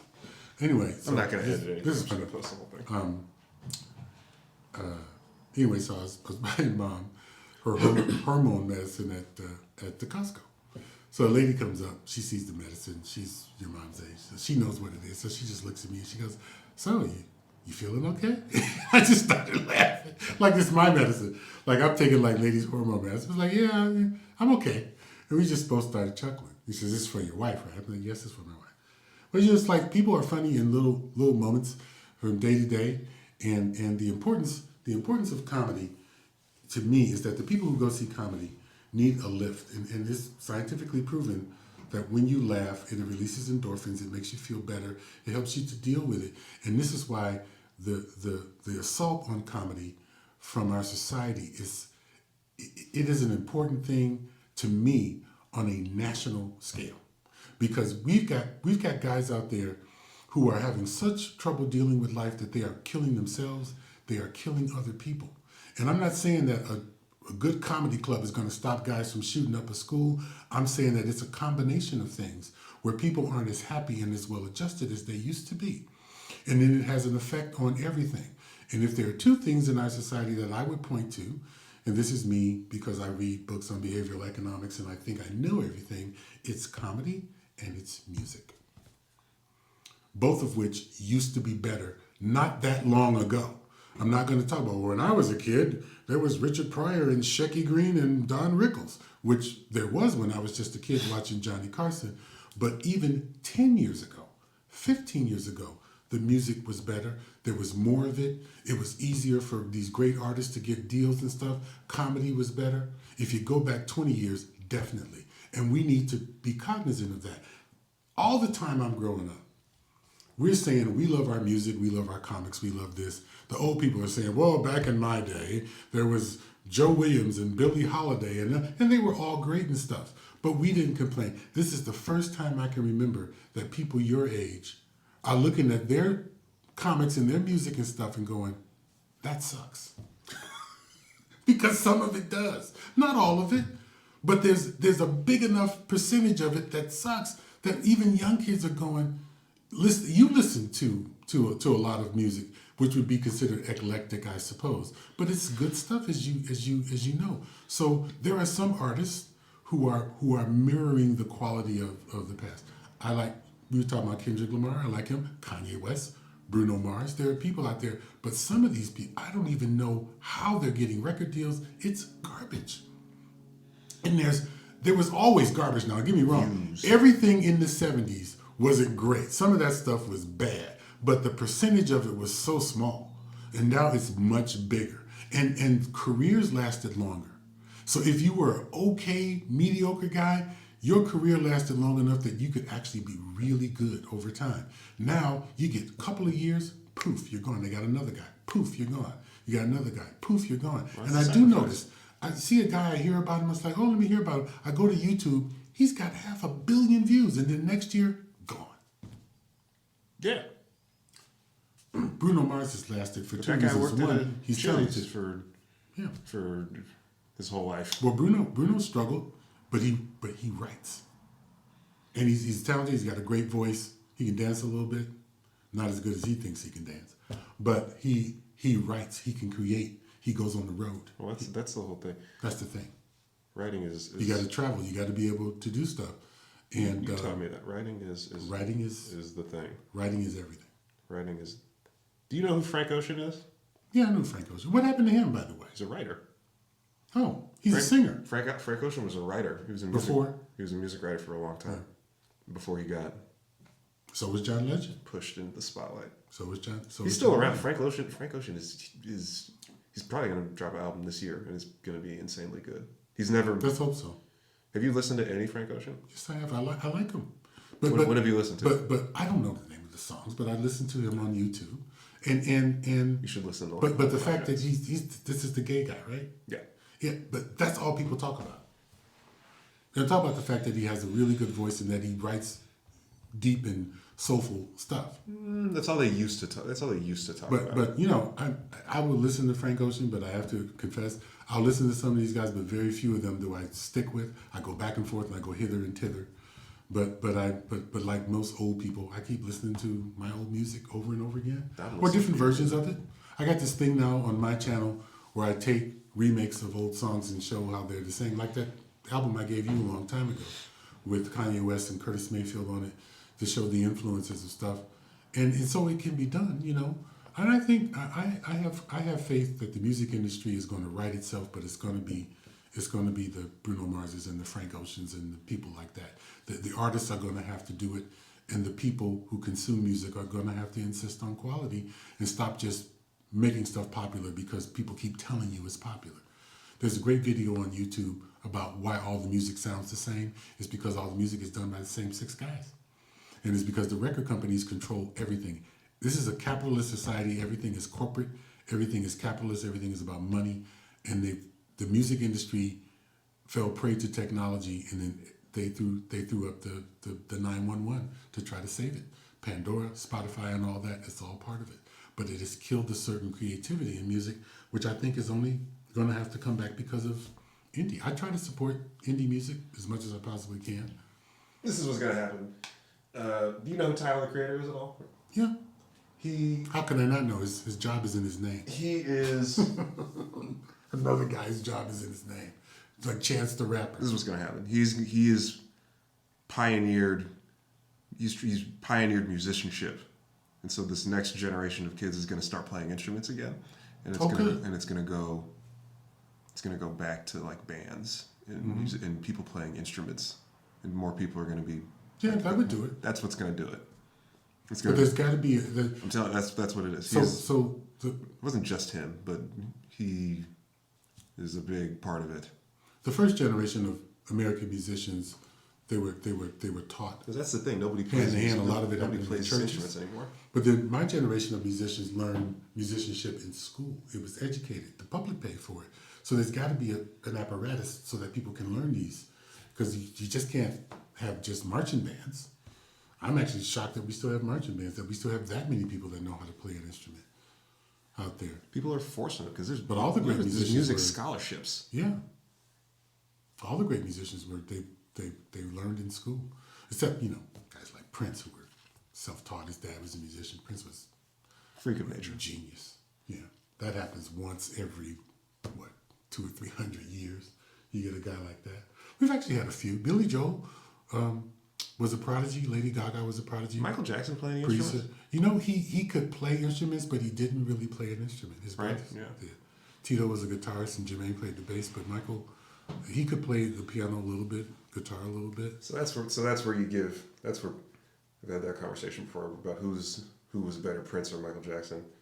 Prince gets the edge, I think, Yeah, I think he does. because he's got the stage presence and the voice on the level of Michael Jackson, but The musicianship, musicianship is off is- the charts. Off the charts. I mean, he's a good pianist. He's a much better guitarist than I think pianist, and people really sleep on. He's a really good drummer too, but he didn't play the drums as much. And I saw one concert where he did that thing where he's playing the guitar and then he went over and played the piano while the song is playing. He goes over, Dr. Fink moves over, Prince gets on the keyboard and starts jamming. He moves over to the drums. Literally while the guy is playing, Prince takes the sticks, he starts playing and sits down and starts playing. He goes around the stage, grabs a bass, starts playing the bass, then comes back and finishes the song. He used to do that, and he never did it when he came to Ann Arbor. Then he did it one year and he never did it again. Sammy Davis Jr. did the same thing in one of his shows where he would play all the instruments too. There was a time when, all these actors and stuff, they could all dance, they could all sing, they could all play. At least you couldn't get a contract with a studio unless you could sing and dance because they were making musicals back then. Mm-hmm. You had to sing and dance a little bit. James Cagney won his first Oscar playing a guy named Cohen. In Yankee Doodle Dandy, he played a song and dance man. He could tap dance, he could sing, and he could dance. Humphrey Bogart, old time movie star, made a joke about that. He couldn't sing, he couldn't dance, but he could fake it a little bit. You had to be able to fake it a little bit, and then you had guys like Fred Astaire and guys who could do it all. That's why I'm always impressed when you have one of those guys. You have a guy like Jamie Foxx who can dance a little bit. He can sing really well. He plays the piano, and he does impressions.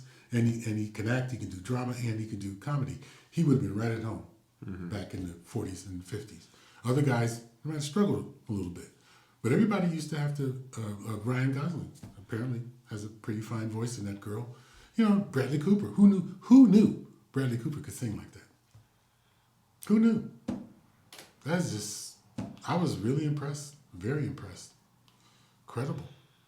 But I found out there are a lot of actors who can sing. Well, yeah. Robert Downey Jr. Freak of I know nature. another guy that's just and sang with Sting, held his own with Sting. That was just one of my favorite videos. Yeah, really talented guy. Steven Seagal can sing. Steven Seagal. Steven Seagal plays the guitar and he can sing.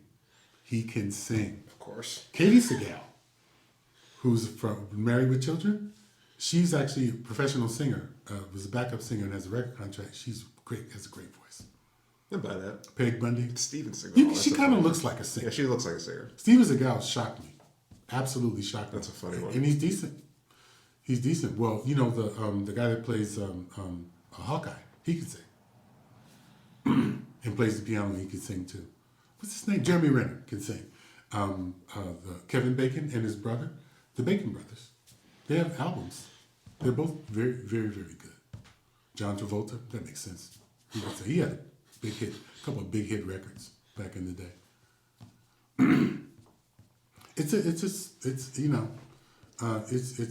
I think that we still have a society that needs the arts, and I'm telling you, comedy and music. If music can make a comeback through musicianship, that would be great. I don't know what's going to save comedy. It's going to have to be the fans. We're going to have to insist that when you go into a club, it's sacred and nothing is to be taken seriously. We can't stop ruining people just because they they make a joke that's a little bit off color or a little bit bad, or they make one mistake. I just got an email from Louis C.K. because I'm on his email list with his dates on it. You know, Louis gonna be. He's fine. Every video Yeah, I've seen, but every video I've seen of him is him just destroying. yeah, well, he's infamous now. Just But destroying. sometimes rooms infamy still. is better than fame. What did he really do? Come on. He only did what every guy wants to do. He just had the nerve to do it. He's crazy enough to do it. You know? Oh my goodness. That's gotta be some kind of crazy fetish. So is that it? Are we done? I'm trying to think. Can I go back to make my bread now? What are you doing? I'm making bread. I make bread. You're making bread. I thought you made bread yesterday. Yeah, it was okay. It was pretty good, but it didn't turn out the way I wanted to. I let it proof too long, so I'm gonna make a different kind of bread today. What kind of? I'm gonna make the yeasty little dinner rolls. It's like almost like Japanese milk bread, but I'm gonna make little ones. So I complain about bread. I'm always complaining about how bread is terrible, so I learned how to make bread. You make your own steaks? Weren't you making your own butter or compound butter? No. You made creme fraiche though. I did that one time. I didn't even use it all. I didn't even eat it. Was it good? Yeah, it was good, but Well, you should make some more because I would use it. I would use it in my soup. When I make soup, I just put cream in there, I but don't remember how. creme fraiche would be better. it's not hard. It was just like I don't mess with dairy. I'll make Yeah. bread, but I'm not messing with dairy. I don't And know I'm making butter. I'm 4 days away from having some more bacon. I'm making bacon. That's right. You too can make your own bread and bacon, You should. right? You should make any. This is. You should buy everything If I from could make Costco in lettuce bulk and and just bacon. do it yourself. Like, I'm almost to a BLT. If I could grow some lettuce and some tomatoes, I could make a BLT all on my own. I tried growing tomatoes. That's hard. I don't think the climate is that good for it. You know, I tried a couple times. Didn't work. no, you try to drive the avocado. Weeds. You could probably avocado. You got to nurture that avocado seed, and then you gotta really. It's hard. You know who did? I wonder if you remember. You know Phil. Yeah. Phil. He had an avocado. Did he make his? He grew his I own don't know avocado? if he still has it. He was growing one Maybe in get a college. plant. I want to dig up that tree with the. I don't know what kind of fruit that is. I don't like that tree. What the? I'll put avocado tree there. That's what I would do. Didn't we have one before at the old house? I think it was next door. Oh, we Or were up stealing the street. avocados. Yeah. Well, they were stealing our line, so yeah, everybody shares. So Everybody does steal everything. there's all so much fruit around here. People are just I didn't notice throwing it away. people pull. What is it? Is that an orange? People are stealing our oranges. Are those oranges? Yeah. Out there? Yeah, Yeah. People pull up and just. they're not ripe yet. But I've seen people before do it. That's all I'm saying. Yeah, but they're not getting the good oranges. They're stealing them now. They got maybe another couple of I've weeks. seen people just pull up and grab a few. And Well, this guy down the street let me grab some of his grapefruits. He's just letting them fall off the tree. And they were huge. I had one. It was really good. It was really good. So I don't know if the soil out here. So you have to worry about citrus. We don't have to worry about getting scurvy out here. We'll have plenty of vitamin C from the citrus plants, but we won't have any whatever you get from tomatoes. I don't know. I'm scared of tomatoes. I don't buy my tomatoes from the store. It's like stuff that grows too close to the ground bothers me. Like potatoes, onions, stuff that's tubers. I'm not messing with that. But that's the best stuff. Well, see, well, Onions and potatoes are. I know. I mean, but I don't think we can grow those out here either, Cameron. I thought you just put them in the ground, and that's fine. You're okay with Potatoes? Aren't potatoes like really easy? Yeah, I know. They Throw it in the that's ground what and just wait. You could just throw a potato in the ground and it would grow, they say. That's what I thought. It's really what we should do with some. So this would be one shell, or you got to cut it up into different shells? I'm not editing anything. You're just putting it up. And how many views are you getting? None. So why are you putting it up? To do it. I'm not getting none. I'm getting like a couple, like maybe 20 or something like that. Well, you're going to have to put up negative stuff. Nobody's going to care about No, nobody cares about old any of guys this. making bread. Nobody cares about any of this. No, they only care about. I sometimes I look at YouTube and I see what's getting views, and it's all gossipy, negative. The stuff that gets shady stuff, and Well, that's who we are. Well, YouTube is changed their algorithm so many times. I know, and I'm sure it's a corporate thing, and I'm sure they're changing it to shift power, because that's what corporations do. People are like people are like censoring stuff, but YouTube says you don't have to censor, but like you have to censor now if you want to get picked up by the algorithm and put on the recommended. But it's just, I just do this just to do it. Well, you know, I'm fascinated because I'm old enough to remember the internet in this nascent stage when it was just black and white chat boards and people were playing Pong and Space Invaders. And it seems to me that the internet is this id. It's this big id of society where society says all the stuff that they don't want to say out loud. In which case, I would make the argument that American society, we're a bunch of assholes. Because if you look at the internet, it's all a bunch of negative, crappy stuff that we say.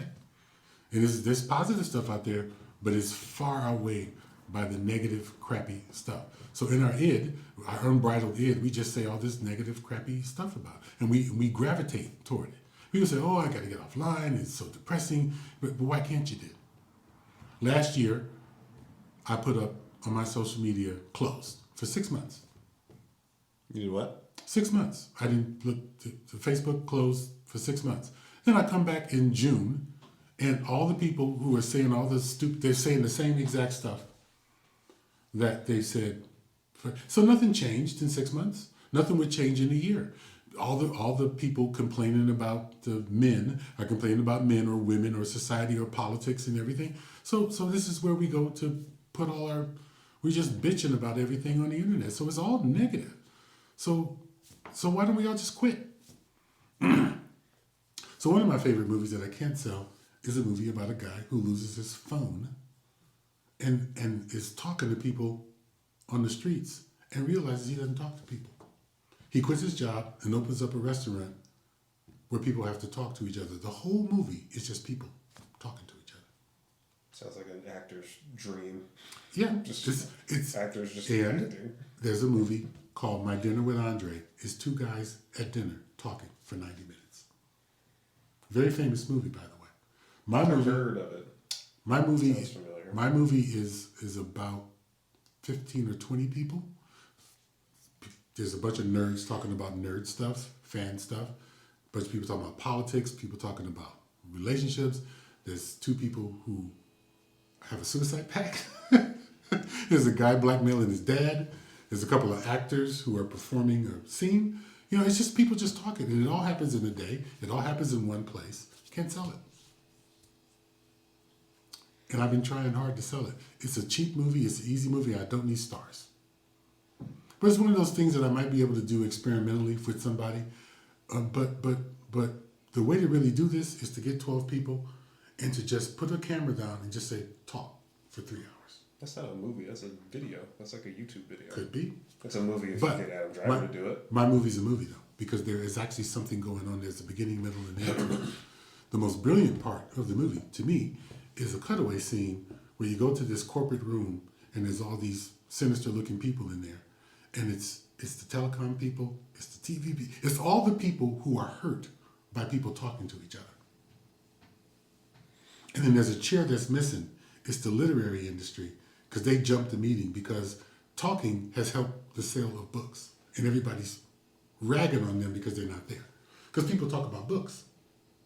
And so talking helps the sale of books, but it doesn't help television, it doesn't help internet, it doesn't help Twitter or anything like that. And they're all like planning to get rid of this guy. Because they said, what if this catches on? What if people start talking to each other again? What's that going to do to Twitter? Why do I tweet you something when I could just tell it to you? That's my livelihood. And you know, it's tongue-in-cheek, it's satire, but literally, the internet would die if we just start talking to people again. Because nobody talks to people anymore. Everybody tweets, everybody texts. People say, don't call me, text me. Really? You can't even talk on the phone to people anymore. That's crazy. Absolutely crazy. That's a big deal. You call somebody up. I've seen girls say that, you know, I gave this guy my number and he called me and that was weird. I was like, what's weird about that? Well, she thought he was going to text her. He calls her on the phone and says, I don't really want to talk to you. I want you to text me some stuff.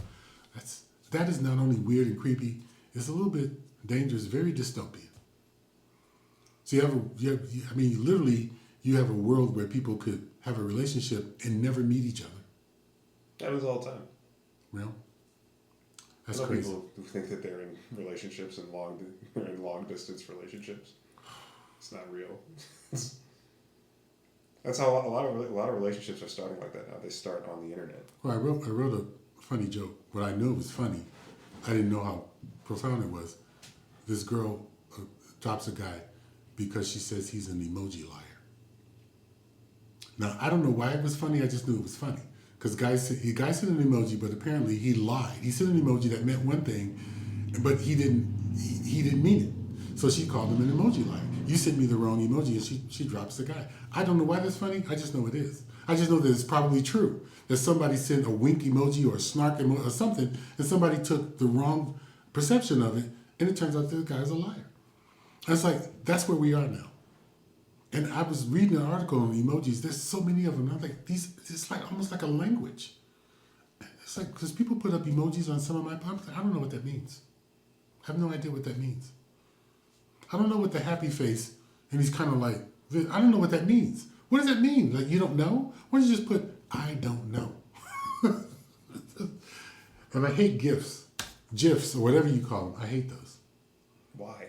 Just use words. Use words. Don't give me the GIF of the basketball player with the beard, that guy, rolling his eyes and walking off the thing. It's like, why don't you just say eye roll? It's such a, just when I thought you couldn't get lazier, we've gotten lazier. Pretty soon the GIFs are going to talk. Genius. The GIFs and emojis. See, this is a generational thing. No, it's you know why? You know why? Why? Because then you don't have to take responsibility for the things that you said. Not taking responsibility, that's genius. For some people, yeah. I can make the argument that that's why we have every problem we have right now. You know? I'm not saying I don't agree with you. I'm saying why people do it. Like, why would somebody send a GIF instead of saying exactly what they say? Because then they have the receipt of what you said. And in a conversation, they can go, oh, well, I didn't really mean that. What I meant was this other bullshit thing that I'm saying to your face now. Yes, digital cowardice. That's why. Digital cowardice. I get it. That is 100% why. And we're back to reading again. Everybody read. Grab a book and read a book. I'm so behind on my reading, but I write books. I have an excuse. But before I started writing books, I was ravenous reading. It wouldn't be out of the ordinary for me to read a couple of books a week, and all this while working jobs and watching copious amounts of television. I had such hope for the internet because at the end of the day, it was all just reading when you think about it. But it's not meaningful reading. It's gotta be a good healthy dose of reading for it to do things. I really liked the blog culture when it first started because I liked the opinions and stuff, and some people were very clever. But then all the blogs turned mean and snarky and shady. And by my least favorite blogs now, they all start with the same kind of wording, and I know it's going to be garbage, and I pass on them now when it says, we have to talk about blank. Or I don't read those anymore. Because I know it's just going to be somebody just throwing shade and snarking about something that ultimately they won't come to a conclusion about. And I've realized that these are people who want to be writers, and there's no market for it, so they just got to turn out a bunch of stuff. So they got to have an opinion about everything. And it always has to be pointed, slanted, negative in some way, or people won't read it.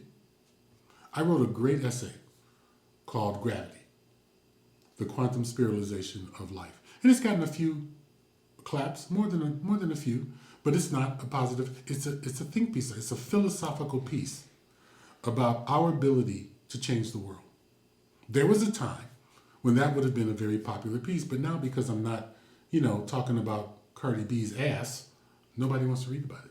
But if I wrote something nasty about Cardi B, you can bet I'd get a couple of thousand reads.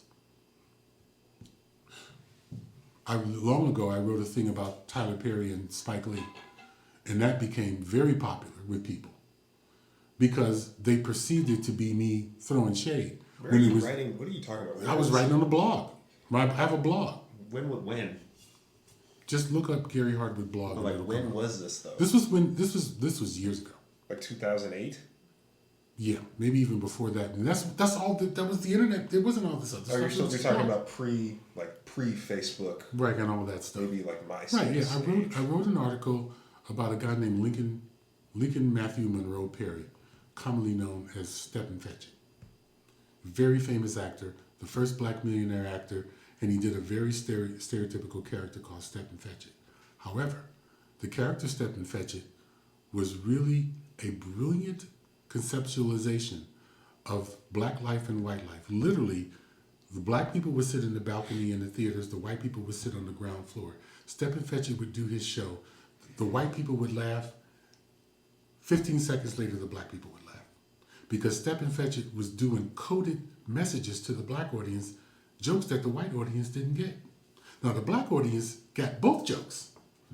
But the white audience would be like, what are they laughing about? They're laughing at you. He was making fun of white people, and they didn't even get it. But it was all in the way he's talked and his perception and the character he was playing. But over time, Lincoln Perry, Stepin Fetchit, became associated with negative stereotypes. When Tyler Perry became famous, Spike Lee and him had a famous rift with each other, and I wrote an article called Spike Lee, Tyler Perry, and the Revenge of Stepin Fetchit. And people took it as it was something negative about Tyler Perry and or Spike Lee, and it really was a think piece about imagery, stereotypes, and how nothing ever changes. And it's all perception. And because it had a negative bent in the minds of people, a lot of people read about it. A few people said it was brilliant. I think it was brilliant. And people still read it every once in a while, but I have nothing bad to say about it. It is what it is. Because we live in the visual medium now, you can look at his movies, Tyler Perry's movies, and Spike Lee's movies. People say the same thing about Spike Lee, which is, I think, is sort of ironic. How is Spike Lee like negative when he's supposed to be militant? It's all a matter of perception. My point is that people thrive on negativity for some reason, and I don't know how the internet went from being this sort of very good and positive thing to this cesspool of hatred and shade and bullshit. But I say that's because that's who we are. Is that who we are? Time will tell if that's who we are. The science fiction guys, the dystopian guys who were writing about the future back in the 50s and 60s would probably be laughing their asses off because they saw all this coming. They saw it all coming. That guy, Andy Warhol, who said everybody would be famous for 15 minutes, that has literally happened. Everybody has their own YouTube channel. Everybody gets to be famous out there. And everybody thinks, oh, I'm going to... Kind of. Well, yeah, like this. Kind of. Yeah, but everybody wasn't meant to be. Everybody doesn't have something interesting to say. Not really. True. Everybody thinks they does, though. That's where I'm headed at 5:45. Right. To the Improv to see it. To the Improv tonight. I'm going to the Improv. All right. I'm going to the Improv. It's New Year. So in the New Year, did this happen when you were doing New Year's? People doing comedy for New Year's, like just trying, and so like the open mics or places would be packed full of people. Yeah. So the Improv is going to have like over 100 people, easily. It's just there's so many people trying to do comedy. That's fine. A lot of people shit on New Year's resolution comics or people trying comedy in the New Year or whatever because they're like, oh, why weren't you here when it was hard in July or whatever? But I don't really, like, they bring people and then open mics just become shows. Like, you really should be thanking these people that... It's really interesting that people are gravitating toward, well, you know, the biggest fear that people have is speaking in front of a crowd. And there was always those people who wanted to do it just to do it that one time, and I always really tried to support those people because they're getting over a fear. Right.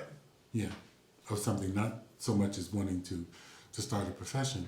But it really, I mean, I think more so than just speaking in front of a crowd, to have to go up there and expect a result is something that is really hard to do. But for me, it was, I still don't have fear of people. Even though I haven't done stand-up in a long time, I'll walk into a room full of high-powered executives and I'll be just as comfortable. Because the people who go into meetings with me and go like, wow, you're just so, I'm like, this is nothing. I've done a show for a drunk guy and a beaver. This is nothing. You just go in and do your show. Go in and do your thing. You know? People, I don't know.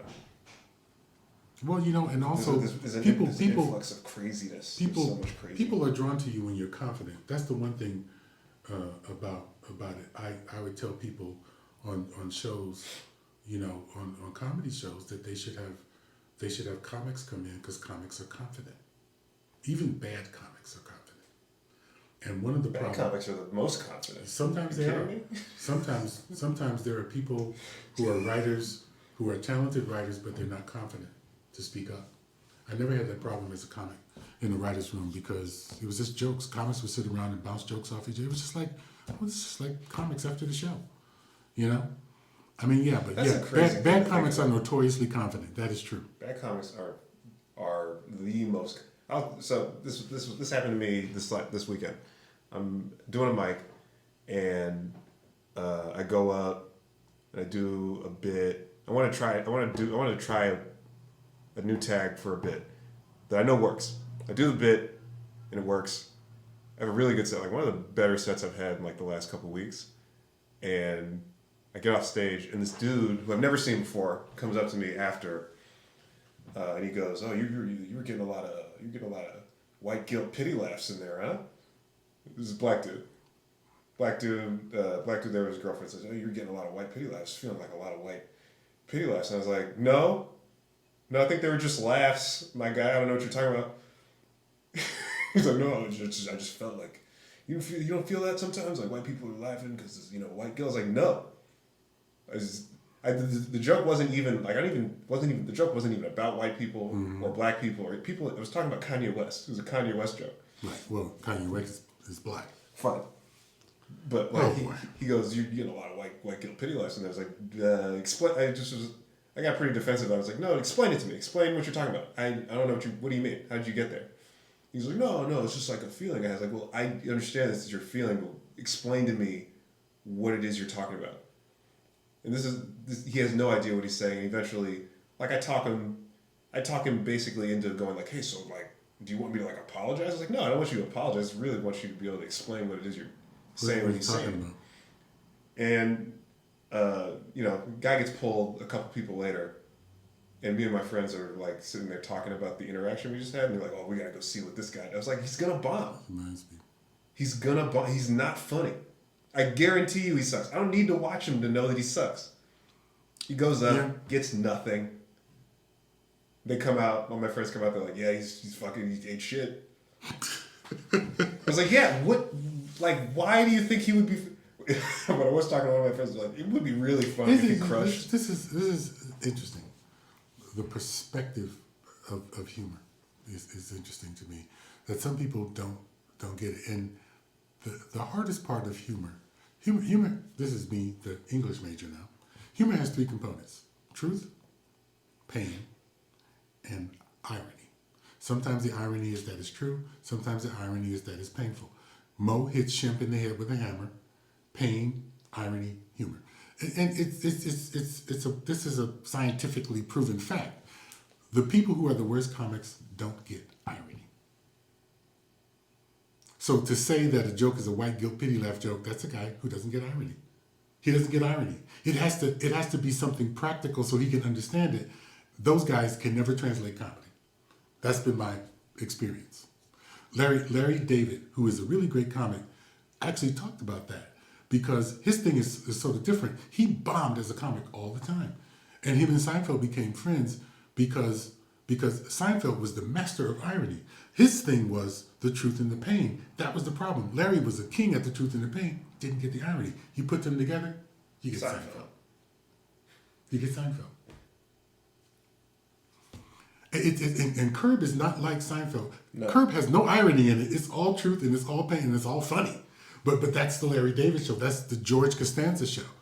So, you know, I've had guys say stuff like, I just ignore it. I used to do Mr. T. This is how old I am. Reading bedtime stories, The Three Little Pigs. And the guy, and so one of these guys, a guy named, I think this guy's name was Tim, had said something similar to that, like, oh, that joke, it's you know, stereotypical because Mr. Like, I said, it's funny because Mr. T has no sympathy for this little kid. He's reading a story and it's got blood and slaughter in it, and that's why it's funny. It's like he didn't get the irony. It's ham-handed irony, but it's still irony. But it's like, it has nothing to do. You could do a John Wayne reading a bedtime story and it would be fun. Or Dirty Harry would be the most analogous. It's just that Mr. T was popular then.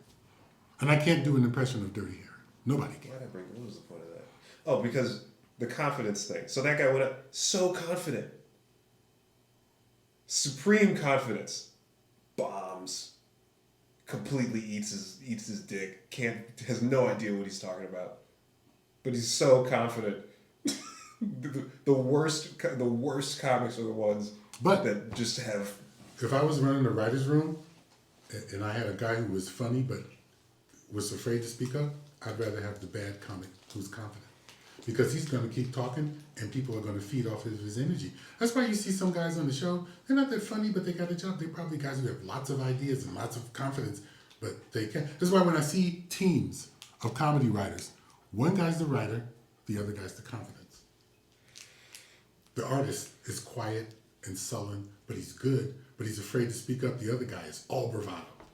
But you take that writer away from him, and he sucks. Game of Thrones. Exactly. That's what you get. I was looking at those two guys. I was like, well, shouldn't one of them be the writer? No, they're a team of bravado. And the other guys. George is the guy. The other guys. It's like True Detective. You had the director guy, the music guy, the first season. You had the bravado guy who did the show. And then as soon as that guy left, you got True Detective season 2 when the other guy was gone. You gotta keep both sides of it together. You can't have the truth and the pain guy. You got to have the artist. The artist deals in irony. That's our thing. And you know, a good comic has all three. That's why Bill Burr is great. That's why Louis C.K. is great. That's why Dave Chappelle is great, because you know they get the irony. Is always the weird part. That was the thing about George Carlin and Richard Pryor. They transcended all of that. I can't even apply the normal equation to those guys. I don't know what the fuck that was. Especially George Carlin. Just this guy would talk about God, and he would insult, and it would all be funny. And then it was like it wasn't really jokes. It was all the vocal internet. I mean, he's you know, I go back and forth. Towards the end, no jokes. I go back and forth between who was the greatest comic. It's always either Pryor or it's Carlin. It's hard to tell. They're so different in what they do. But who impressed me the most in terms of his material was Carlin. There was no material. It's none. You might as well have just been talking to a guy outside of Rite Aid or something. And it was all just brilliant stuff. But I'm happy to report that the news in comedy is so much better than the news in music. There seems to be many more really good comics coming up than there are really good musicians coming up. And I think it's because to be a musician, to have an album and stuff, you need more money, you need more apparatus. A comic, all he needs is a mic, he needs a stage, and a room full of drunk people. That's all he needs. Or a YouTube channel. And that's why the comics are getting through, but the musicians aren't getting through. They still have to contend, comics have to contend with people who, I watch the specials once in a while. I just binge on the specials, and I'll be halfway through them and I'll go, how did these people get specials? It's like they're still trying. They're still trying to force people on you that are not ready, and they have nothing to say, and they're not funny. Every once in a while, you run into somebody you don't know who they are, and he's like, "Yeah, it's pretty funny, not bad." I've yet to make it all the way through without judging, but also and analyzing. But comics are doing specials different now. Bert Kreischer talked about this. You know who Bert Kreischer is at all? Mm-hmm. Bert Kreischer's a comic, sort of in the Joe Rogan group. Guys, really funny dude. Been doing comedy for a really long time. But he's said that his last special, he he front loaded the special, so all the best materials in the front, because nobody finishes them, nobody watches an hour. Brilliant. So He's right. So the closer is in the right. front now. He's right. He's 100% right about that. So he closes. So the closer's in the front, and the front of the special is great. And then towards the end, he's just kind of like, I don't know what you guys want. That's actually brilliant It's because a really, yeah, sometimes I makes just sense. I watch and I laugh and I laugh and laugh and all right, that's enough of that. Because you watch a Netflix like. That's how people watch TV now. Yeah, like you'll watch, like Dave Chappelle, maybe. But if you're like not that guy, if you're not that, Netflix did something great. Brilliant. Well, it's a part of their marketing. I'm sure Netflix is a joke, and they took it's a marketing. they took segments, and you look at some of the segments of Dave Chappelle, probably ratings just as big as the entire special, because it's just a joke and people pass the joke around.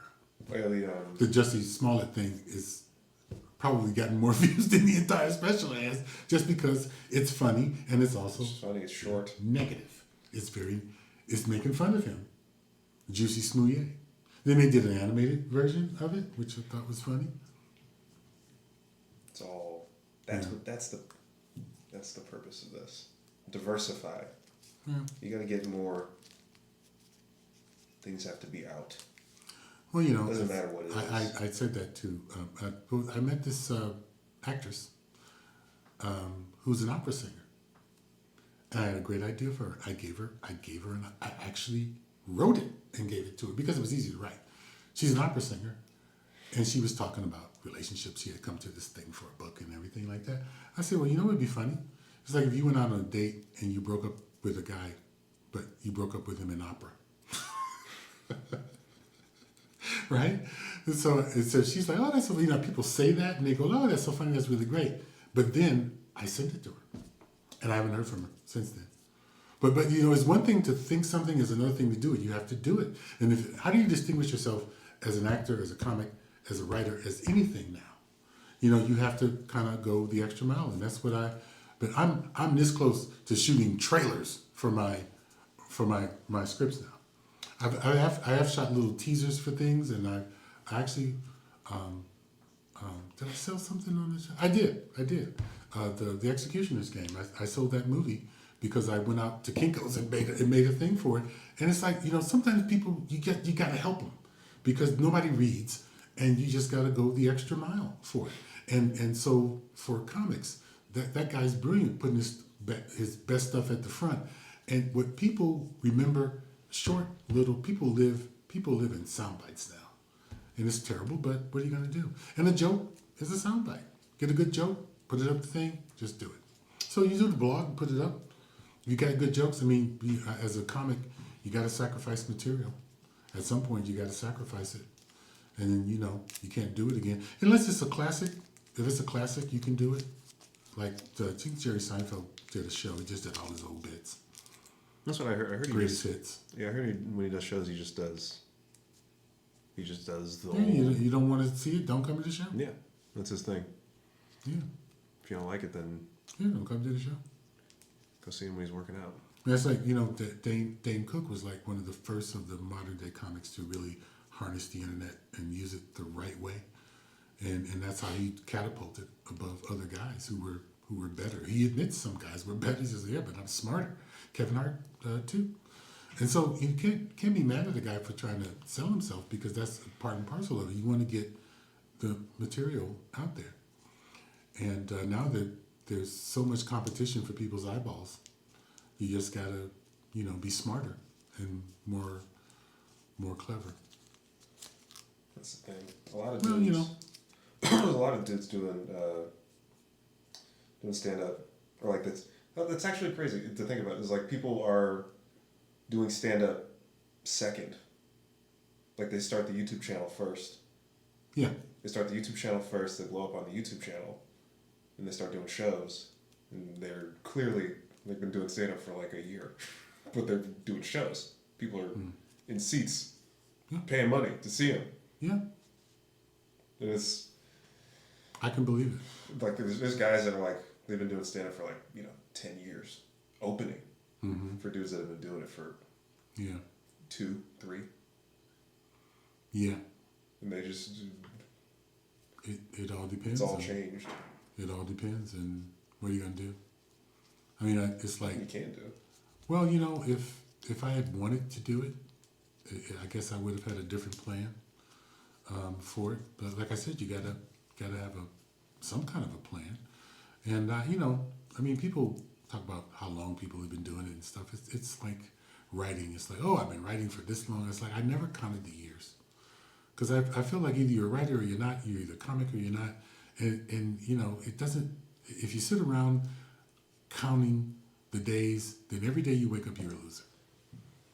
When the opposite philosophy is also true. Every day you're a comic, you're a day wiser, you're a little bit better, you're a little bit more knowledgeable, you're a little bit funnier. Every day as a writer, you're a little bit better. So why see the glass as half empty when you can see it as half full? Stop counting the days. Stop worrying about that. What is your goal? For me, it was pretty simple. I just wanted to be able to work, make a little money, publish a book. Then after I published the first book, I was like, okay, so what do I do now? Mission accomplished. Life dream accomplished. And I was like, well, write another one. So I had another one and another one. You just keep trying to grow and expand and stop dwelling on it. Especially with actors. Oh, I've been out actor. I've been here for 5 years. And like, there have been people in this business for 10, 15 years. And the most they've gotten is like walk-on parts and stuff like that. And then they just, it's like, well, then maybe it's not for you. If you think after 5 years you have to be famous, and I know it's like people like Jennifer Lewis come and then boom. It's like, yeah, but some people are extraordinary. You said Jennifer Lawrence. Jennifer Lawrence, I'm sorry. I'm thinking of Jennifer Lewis. Juliette Lewis. She was in the business for 30 years. I mean, but you can't say Jennifer Lawrence isn't talented. So what's the formula? I don't know. But people try to measure. But it's that same thing about not understanding irony. A comic looks and sees a joke, gets a laugh, he has to have a reason for it. People look at their career in Jennifer Lawrence and there has to be a reason why she made it and I did. No, there doesn't. Everybody's different and fates are different. And you can't, there's no formula necessarily for it. And sometimes, and this is a radical idea, sometimes people just have more talent than others. There's a young actress named Nicole Beharie. Your mom and I saw her in a movie called American Violet. And I was just blown away by this girl. I'd never seen her in anything before. She carried a movie, a really heavy movie. And I was like, I want to meet her. 2 days later, I was having lunch with her because she was an unknown and nobody was asking to see her. Now she's famous. And I knew it. I could see it 5 minutes into the movie. And she had trained at, I think, Juilliard or Yale. She had been in New York. She had come out here. She was not here a couple of years and boom. Because she's good. Some people are just good. You just have to let them be good. You can't sit around and go like, well, why are they famous and I'm not famous? And unfortunately, in the world of acting, a lot of people think it's something to do with how good looking they are. Well, but I'm beautiful. So? I mean, just... You're not special here. Everybody's good looking out here. That means nothing. That means nothing. And quite frankly, you might have a better chance of getting something when you look like a normal person.